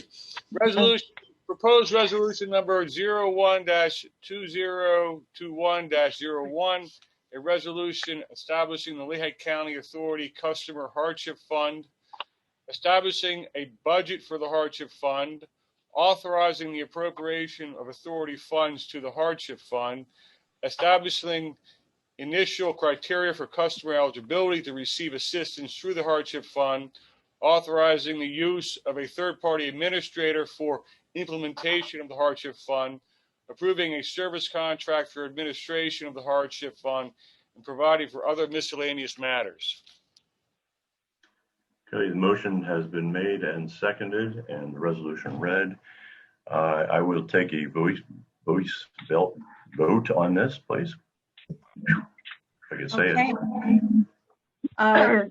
Voting on the motion for resolution 01-2021-01, Brian Noggle, Yes. Dick Bonner, Yes. Norma Cusick, Yes. Kevin Baker, Yes. Linda Rosenfeld, Yes. Jeff Morgan, Yes. Amir Famili. Yes. Thank you. 7 yeses. Okay, motion passed, resolution passed. Appreciate All it, right. everyone. Thank you. Yep. Mr. Chairman, Go ahead. I'd like to make one comment, and I don't want the answer, and I like legal to think about it, but when one of our representatives goes to disconnect service and encounters a customer, are they allowed to negotiate with that customer? I mean, I don't need an answer now, but I'd just like you to think about it. Okay. And could they refer the customer to this dollar energy fund, blah, blah. Thank you. No more, Thank you. Brian. On to the next. Okay, Dick. Thank you. All right, moving on to the next topic. It's underwater. It's the retroactive emergency declaration, the 36-inch main break, Devonshire and Mac. It's seeking approval, and it's the yellow papers that we received. Yes, and before we give the floor to John, I just want to thank Mary and Lindsay for being here today. And if you want to hear the rest of the meeting, you're welcome to stay on, but you're also welcome to leave. We are going to jump off, but thank you very much for having us. Yeah, as exciting as the rest of it might be, I'm going to sign off, but thank you again for the opportunity. Everyone have a nice day. Bye. Thank you. John, we have a few slides to go through. Did you want to do those first, or do you want to just kind of walk through? How do you want to do it? I can walk through this first, and then we do the okay. One Sure. So, as all of you probably heard over the news, we had a major main break on Sunday, December 27th, when we were called at about 3:41 in the morning onto Devonshire Road between Mac and 11th Street. When we got there, it was obvious that there was a serious problem going on, and shortly thereafter, we called in J.O. Bradley with their heavy equipment to help us out. We spent the majority of the rest of the day trying to isolate the leak, and unfortunately, we found there to be quite a few large valves that we couldn't get to properly seat. So the day went by, and we still didn't have a good shutdown. It was decided late in that day to call in a contractor the next day who would bring equipment to make line stops on either side of the break so we could get the actual hole dewatered and start to work on it. That was a company called Garrison Enterprises from New Jersey. They showed up on Monday the 28th. We did the first repair. Things went well. Unfortunately, the next day, on Tuesday the 29th, we had a piece of roadway that fell and collapsed into the hole and landed right on top of the main that had just been fixed. And a new rupture developed That in this case was a 16-foot long longitudinal crack that had to be repaired. Also on the 29th, that was the day that we issued a boil water notice throughout a portion of the city because of the size of the leak and the fact that there was undoubtedly some dirty water that was going to be delivered to customers. The contractor came back to the site. They had to put one of the line stops back in.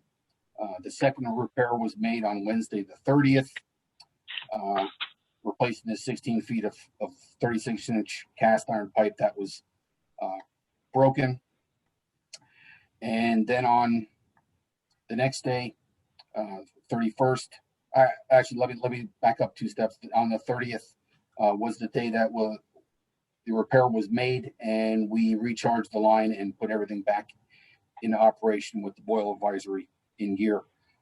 The next day, Thursday the 31st, the boil water was lifted. We had 2 consecutive days of good samples, so everything was okay to lift the boil water notice.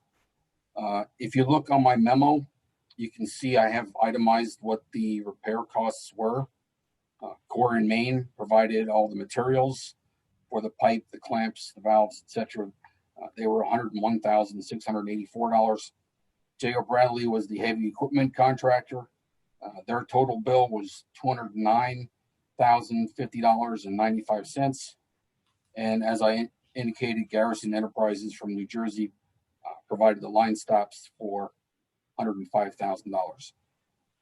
So what we're asking for today is a retroactive emergency declaration in the amount of $415,704.95 to cover all the time and materials for the contractors to assist us in repairing the leaks, or repairing the single break, and then the second break that occurred, unfortunately, from the incident that I just described, and getting the line back online.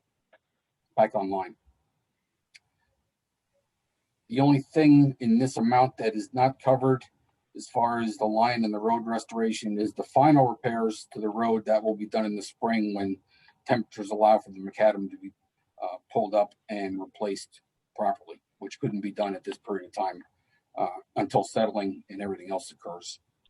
So again, the emergency declaration of $415,704.95 is requested today in this retroactive declaration.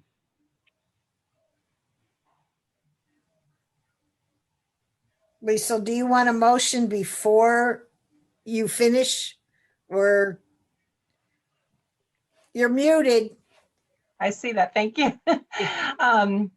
We just have a few photos that we thought we could share if you're interested in seeing them. Nothing substantive though. Sure.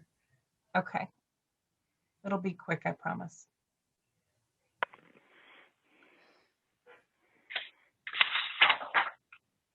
So, Susan had photos being sent to her from the field throughout this emergency, and shared just a few. This was the scene at the break after daybreak.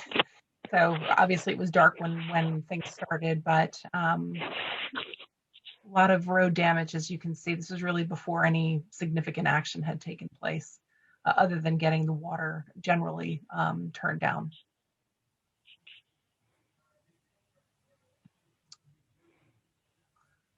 Open pit, still a lot of water, 4 pumps pumping water out of the pit. And John, these are the line stops that were used to isolate the water. Is that correct? Yeah, that's when we, the first day when we put the replacement valve in to help us isolate everything. It was an interesting shot, I thought, to see how much rock was in the trench, and also just the size of the pipe, how much water.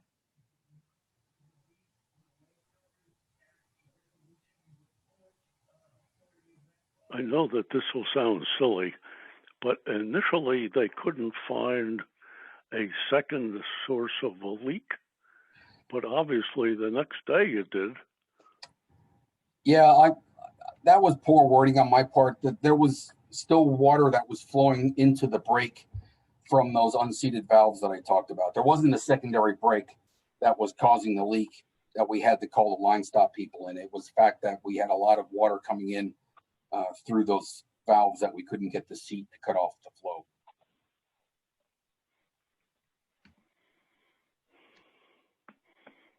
Have you heard from the people analyzing the pipes from the other destructive events? That I was actually going to talk about in my operations report, but yes. Okay. We did you have do it when you want to do it. Oh, no, you asked. That's fine. That's a fair question. But I'll talk about it more. But yes, they did the test in mid-December, and we're awaiting the report as we speak. I wanted to stop here on this screen just to talk a little bit about the customer notification and the boil advisory that was in place for those 2 days leading right up to New Year's Eve. In this situation, we utilized a team of folks on the back end between Sue Sampson, Mark Bowen, and Phil DePoe, primarily working on identifying the customers that needed to be contacted and how that would work. And this is an example of something that Mark Bowen put together for our website that allowed customers to search for their address to see where they were in the impact area. Just kind of a neat new tool that he developed for us on the fly to help with communication and getting the word out to the affected customers. And I'd like to thank them because they just missed my house. Oh, good. And this is pretty much what it looks like right now. Is that correct, John? It is. Yeah. So until we do final restoration in the spring. What about the break on Ridge Avenue? That we did a lot of the work ourselves, and the total bill from that was underneath the $50,000 board involvement threshold. So we won't need to go through this process for that one. Gotcha. So that's all we have on this topic. If there's questions or approval requested. I'll make a motion that we authorize this. I second the motion. Motion made by Linda and seconded by Dick to authorize the retroactive emergency declaration for the tune of $415,704.95. One question on that is, will we have another emergency declaration when we do the final paving, or is that going to be within your realm of expenses? Yeah, that will not be emergency based. We will just take that care of in operations. Okay. All right. Any questions on that motion? All right. Hearing none, I think we'll do let's not do a voice vote on this one. Let's all in favor of the motion, say aye. Aye. Aye. Aye. Any opposed? All right, the ayes have it. Thank you. Moving on to wastewater. We have Klein's Island Sewer System Act 537 Planning 2021 Flow Data QA/QC approval being sought. It's the blue papers that you have received or might have received. Yes, and Phil DePoe can present and explain this one. Yes, thank you, Lisa, and good afternoon, everyone. What I want to discuss now is as Lisa and Brian mentioned, the 2021 flow characterization study for the Klein's Island sewer system. And just to give a little background, per prior commitments that we've made to both the EPA and the DEP, this study was to take place this year and is going to encompass the entire KISS collection system. And with this study, we're talking approximately 65 temporary meters, 24 permanent sewer billing meters, and then 11 permanent non-sewer billing meters. And that gives us a total of roughly 100 meters that will be looked at in 2021 for this study. And I just want to point out, of those 65 temporary meters, about 40 will be installed in the city, and then the remaining 25 scattered throughout the other signatories. And again, so why are we doing this? It's to capture the dry day and the wet day flows in the system. Along with these meters, we're also installing about 25 rain gauges throughout the system. So again, this is part of the long-term 537 process. And if you're following along in the board memo, we're calling this phase 2 of the process. And phase 2 lasts from 2021 through 2025.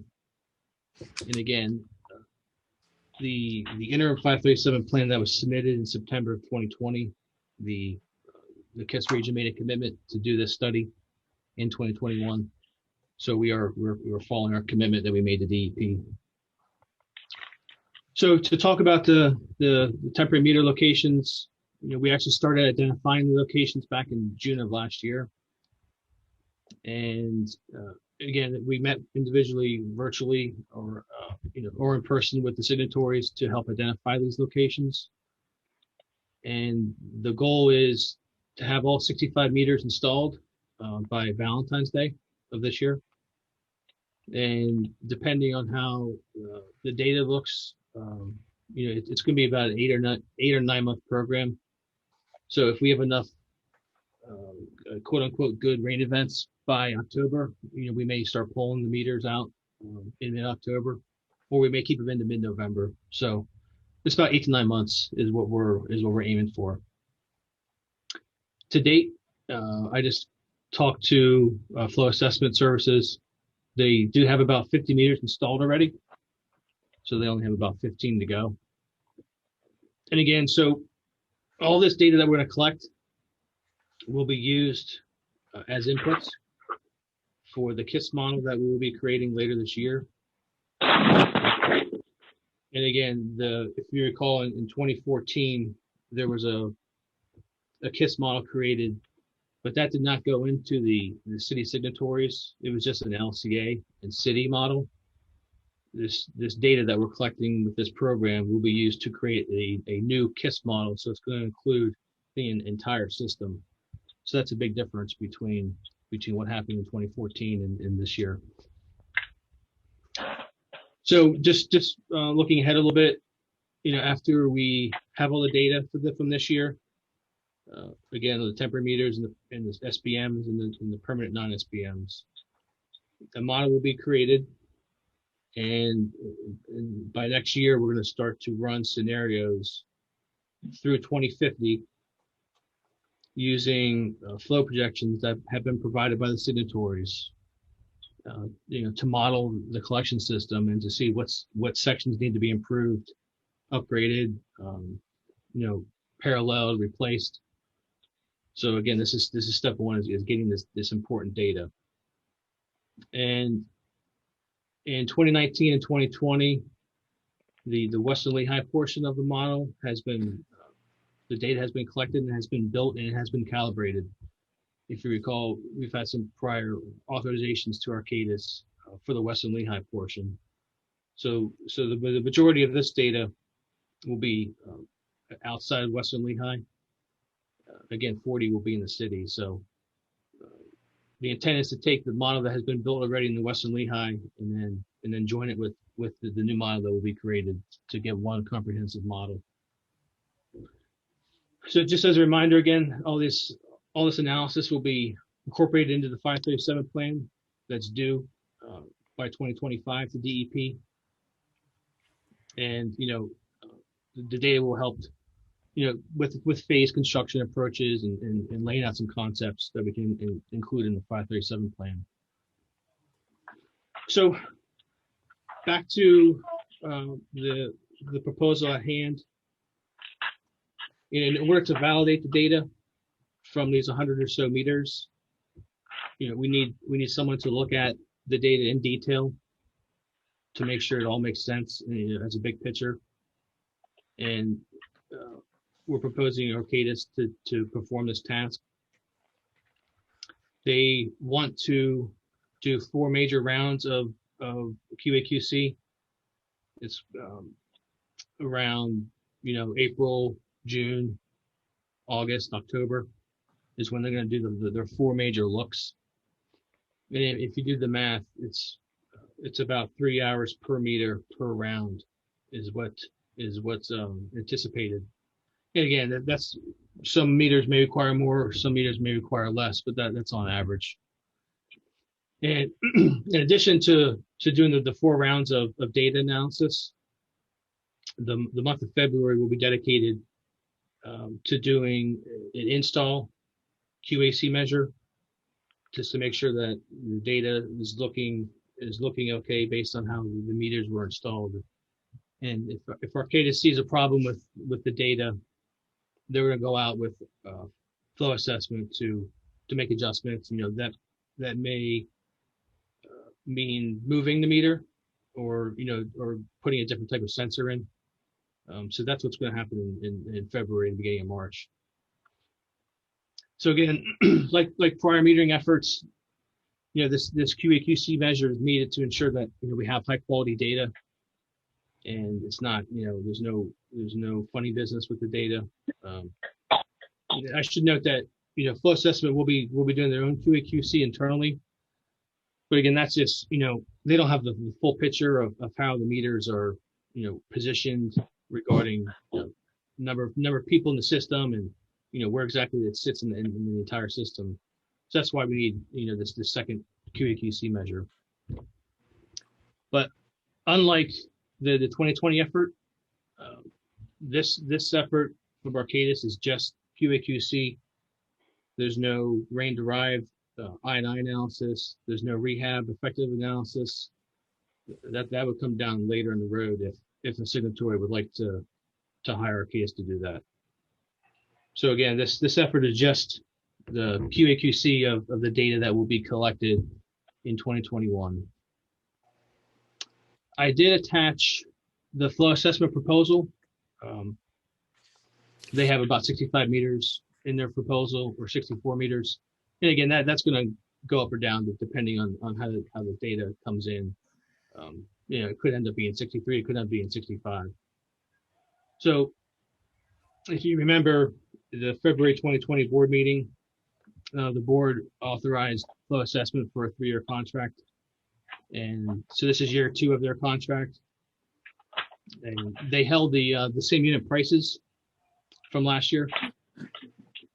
So I attached that just as reference for the record. And so what I'm asking for today is a professional service authorization to Arcadis in the amount of $250,000. And again, this will be encompassing about 8 to 9 months review of 100 different meters, and the data is coming in as we speak already for the temporary meters and for the SBMs. So, and I think this lastly, I do want to mention that the source of funding for this is going to be the city AO bond, and it's going to be reimbursed to LCA, and then the costs are distributed via the signatory agreements and the AO administrative fee for the city customers themselves. And after the data starts to be collected, we do. I will be coming to the board in a couple of weeks for the model development proposal, as I've been hinting at. So again, this is step 1, and then step 2 will be to start the model development in a couple of weeks. That's all I had. I can entertain any questions. Can I just add real quick, or ask Phil maybe for just clarification on the action that you're asking for, because we do have also a CPA in the packet that's not on the cover of the memo. So just to be clear what we're asking the board to look at. Yeah, what I'm asking the board is just the PSA for $250,000, and I included the CPA as reference. Again, since the flow assessment contract was already approved last year, I included the proposal and the CPA for the file. Bill, just for my understanding, this is a three-step process, if I assume. First is the installation of the meters, collecting data. Then we paying somebody $250,000 to QA, QC the data. And then we paying somebody else the money to take the data, QA and QC, to put it in the model and give us, different variation of to optimize the wastewater treatment plant. Is that correct?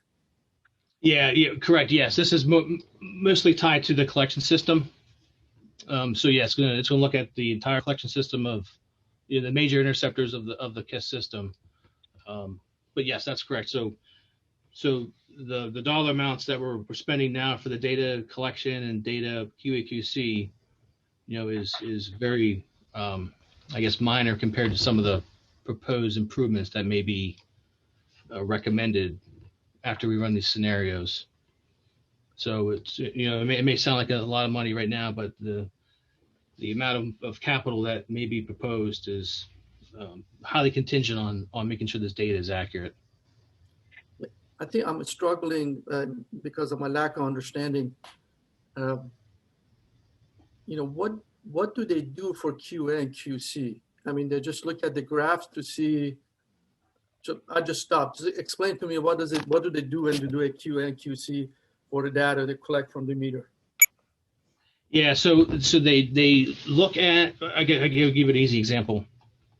They want how many people upstream of a meter reside in that basin, and then they take the data that's provided by the meter to do a calculation to see if that lines up with with industry standard for gallons used per household.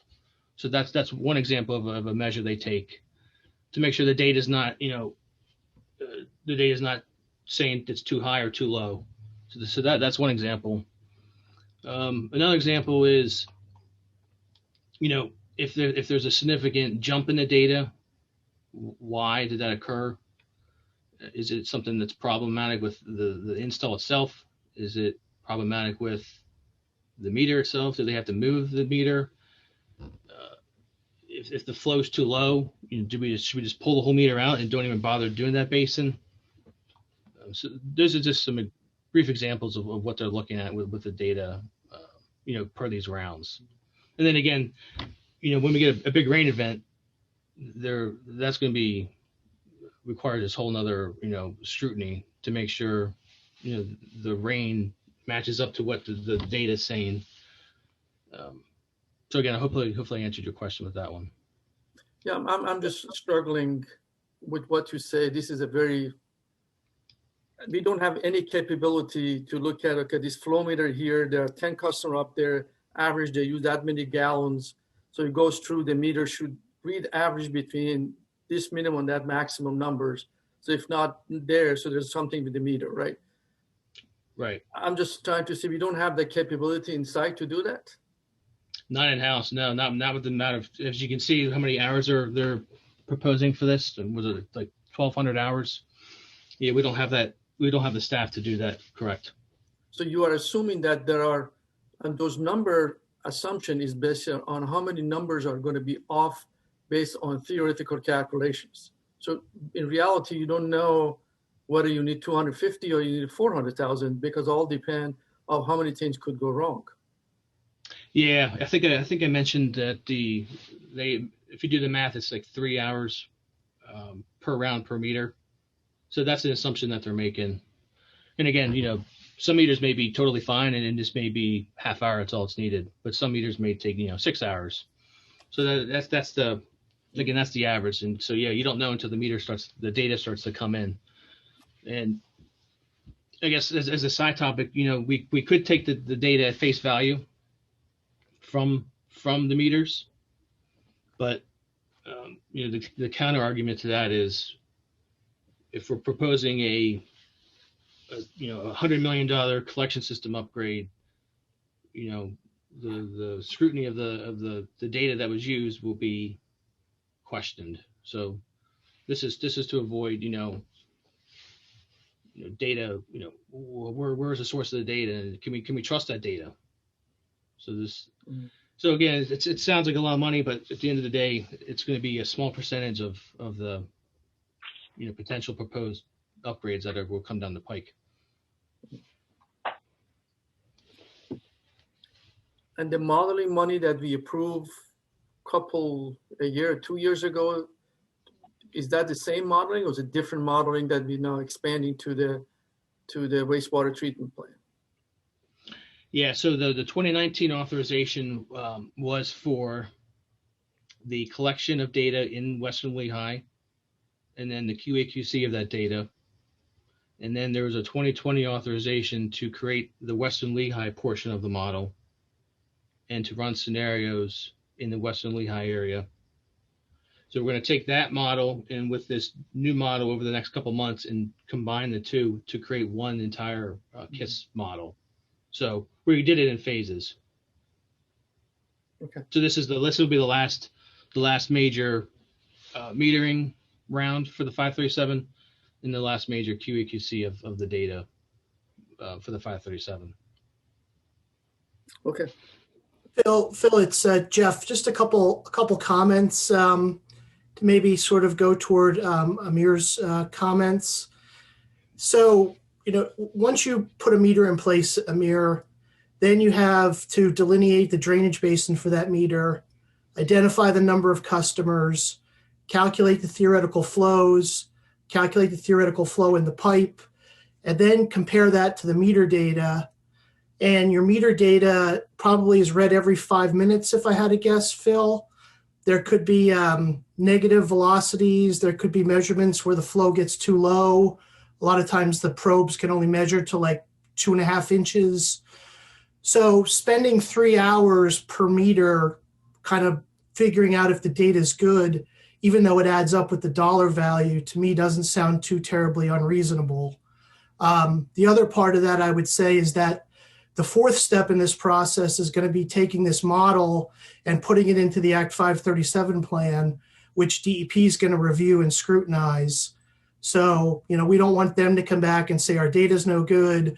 We want you to go and, monitor again, do things like that. And I guess, Phil, my one question to you would be, are we sure DEP's happy with the number of meters and everything like that they're not going to come back and say you should have had 100 meters, shouldn't have had 64 meters, something like that. So hopefully in a quick nutshell, that kind of characterizes a little bit more of the behind the scenes work.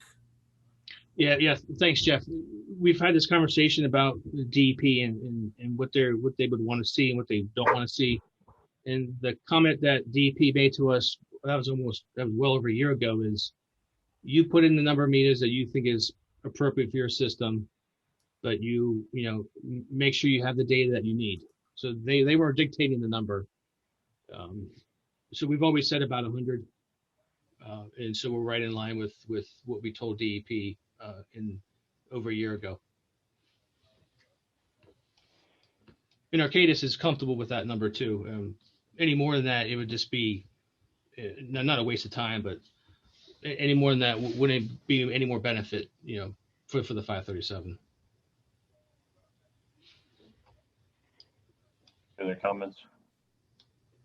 I'm still a little bit confused with the capital project authorization, and you provide that with us here. Did we? It indicates on there that prior authorization year one was $377,950. Did that include the staff time and the contingencies, or is that something new being added now under this CPA? I know you're not asking for the CPA, but I just want to make sure we're doing the things right here, that we have a proper CPA approved for the total amount. Yeah, so that the prior authorization number of 377,950 was only the flow assessment number in the Arcadis number that was approved by the board. So then I captured the remaining staff costs with the year two table. Okay, so should we really do a CPA for this then, for the full amount, so that we have that on record that we've actually approved it? Even That's though we fine. approved the dollar rate for services before. Maybe Mike can help us on this. Just want to make sure we're doing what we need to do. Well, I don't think there's any harm in doing the CPA now in order to document the status of things. Okay. All right. So let's have a motion to approve the capital project authorization. This authorization being $746,550. That includes the $250,000 for Arcadis, and also the prior approval of the rate structure for the other work from professional, flow assessment services, estimated at $476,550. There's two professional service authorizations to be included within this capital project authorization. Sound good? So moved. All right, Linda, thank you. I'll second the motion. And a second by Dick for the capital project authorization, including two professional services authorizations. All right, any questions? All in favor, say aye. Aye. Aye. Aye. Any opposed? Ayes have it. Thank you very much. That one's approved. Thanks, Thank you, everyone. Bill. Thank you, Brian. The next item is Sand Spring. Mr. Chairman, Yes, go ahead. Does that mean you still have to do the professional service authorization though? No, I include that within the motion, Okay. that the full capital project authorization included the two professional service authorizations, one which was approved before, and the new one being the Arcadis for $250,000. Okay. That way we capture also the contingency and the staff time as well being approved. Okay, good. Okay. Brian, can I ask one more question, please? Go ahead. Unrelated from my information. Phil, how much visibility do you have to the I&I work that our suburban division are doing? Yeah, are you talking about just in general from the past couple of years, or something specific to an authorization? I think in these things I'm reading in the page 3 that while this critical planning work is being completed, the municipality will complete their I&I source removal program within the municipal sewers collection system. Yeah. So I can expand on that a little bit. In the SCARP era, if you recall what the SCARP was from 2011 to 2019, we would provide DEP an update on the suburban I&I activities. There's an annual report that we gave the DEP. So, we have record of what all the suburban signatories have been doing since 2011. And then with the 2020 connection management plan, and for the foreseeable future, we owe DEP a quarterly report for the entire KISS system. And that entails an update on every single municipality's I&I efforts for that quarter. So it's in addition to suburban, now we have all the city signatories as well, beginning in 2020. So again, that's a quarterly report we give to DEP. And so the prior suburban efforts have all been well documented in the prior planning era of the 2013 to 2016 region. So yes, we do have a good handle on what suburban signatories have been doing over the past decade. Hey, Phil, this is Chuck. If I could just add something, we also track it in the annual Chapter 94 reports. We're required to track it there as well. Yeah, that's a good point. Thanks, Chuck. Yes, as part of the KISS system Chapter 94 report that's due to DEP at the end of March of every year, every municipality submits their own Chapter 94 report, and we bundle them all up as one big submission. And that individual Chapter 94 report talks about the I&I efforts for the year. Thank you. Okay, any other questions? All right, moving on to the salmon sheets that you have in your packet, Sand Spring Wastewater Treatment Plant Upgrade, General Contract Change Order number 1, seeking approval. Okay, for this one, this is mine. Hello, everybody. I'm asking for capital project authorization amendment for the Sand Spring Wastewater Treatment Plant upgrade construction. That project right now is over 90% complete. The building is up. The most of the mechanical equipment is in place, the piping, the tanks. It's looking pretty good, starting to look like something. But what this is for is to connect to our water system in the Sand Spring development in lieu of drilling a well on the site. The existing well that serves the wastewater treatment plant for utility water, it is not sufficient for the demands of the new plant. Particularly, we have a mechanical screen that requires a certain flow and pressure of water on an intermittent basis, and the existing well cannot provide that. So in the design, we included the development of a well somewhere on site. And during construction, we determined that development of that well was going to be excessive in cost. And we costed out connecting to our system and decided that that's the preferred option. It's the lowest life cycle cost. It doesn't have any operation and maintenance with respect to a well pump, pressure tanks, the controls of that pump, and also will provide potable water, whereas the well that we were going to drill was just going to be used for utility water. So that's an added plus for connecting to our system, and the pressure and flow is more than adequate. So we got a proposal from the contractor for change order. It's $34,920. We feel that that's fair and is a value-added feature for this plant. So I'm asking for approval of the CPA amendment that includes the construction general contract change order. Any questions?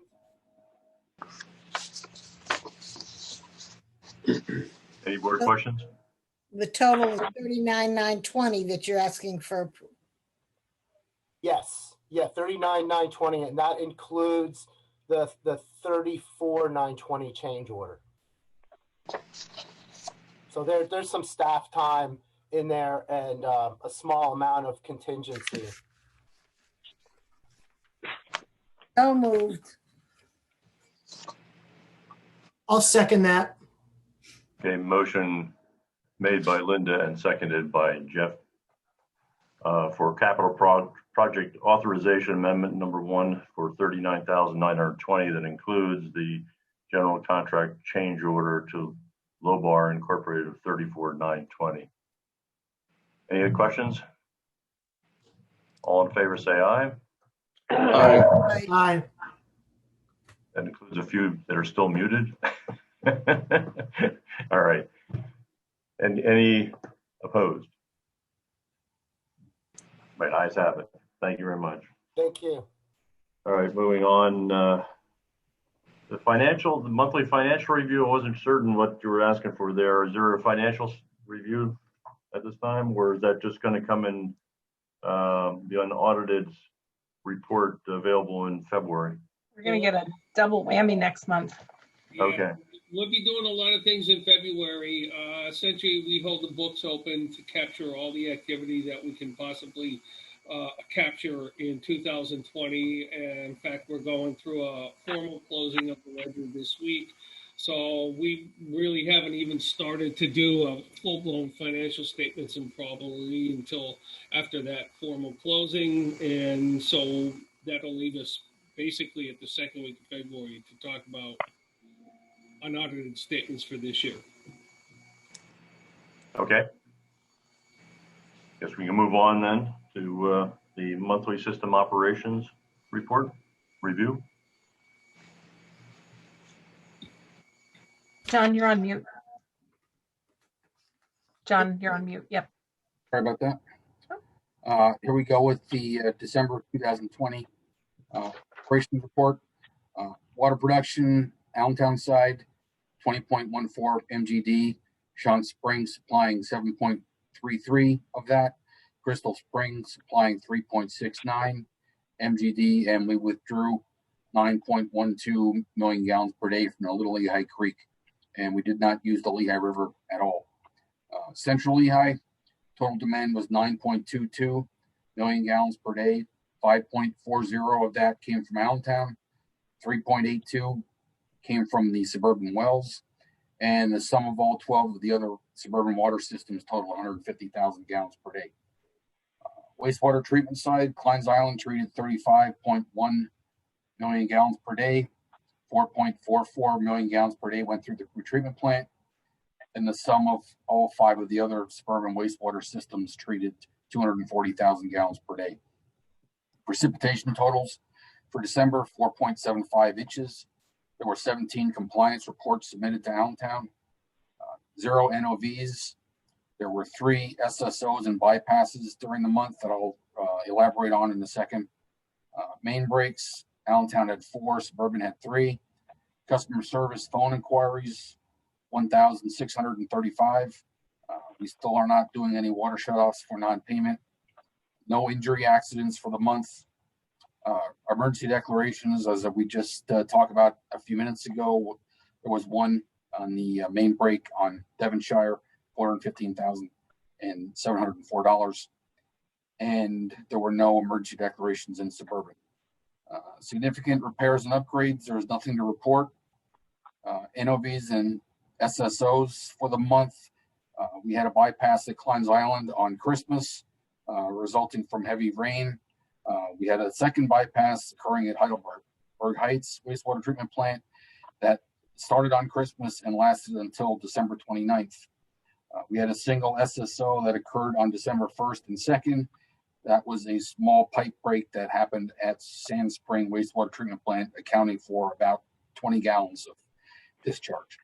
And there were no NOVs issued from any LCA system during December.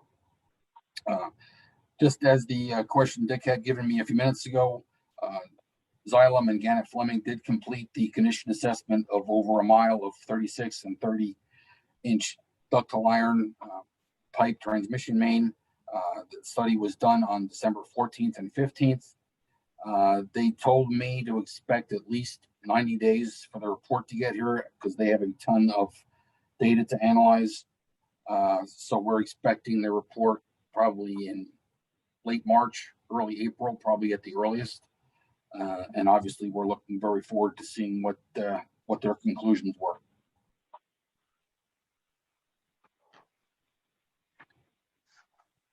Okay, thank you.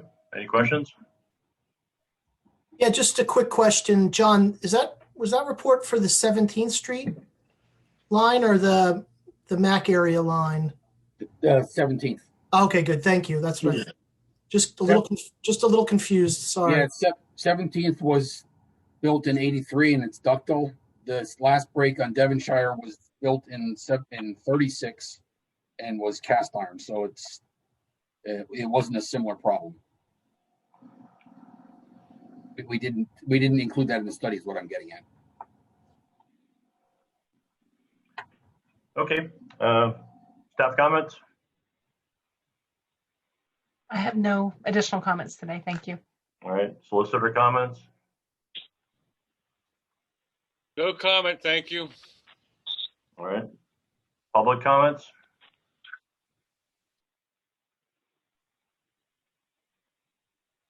All right, hearing none. It's now 2:25. How about at 2:35 we reconvene under executive session? The information was provided to you on the 23rd from Lisa. We are now adjourned in this meeting. Thank you. Thanks, everyone. 10 minutes. Thank you. Goodbye. Thank you.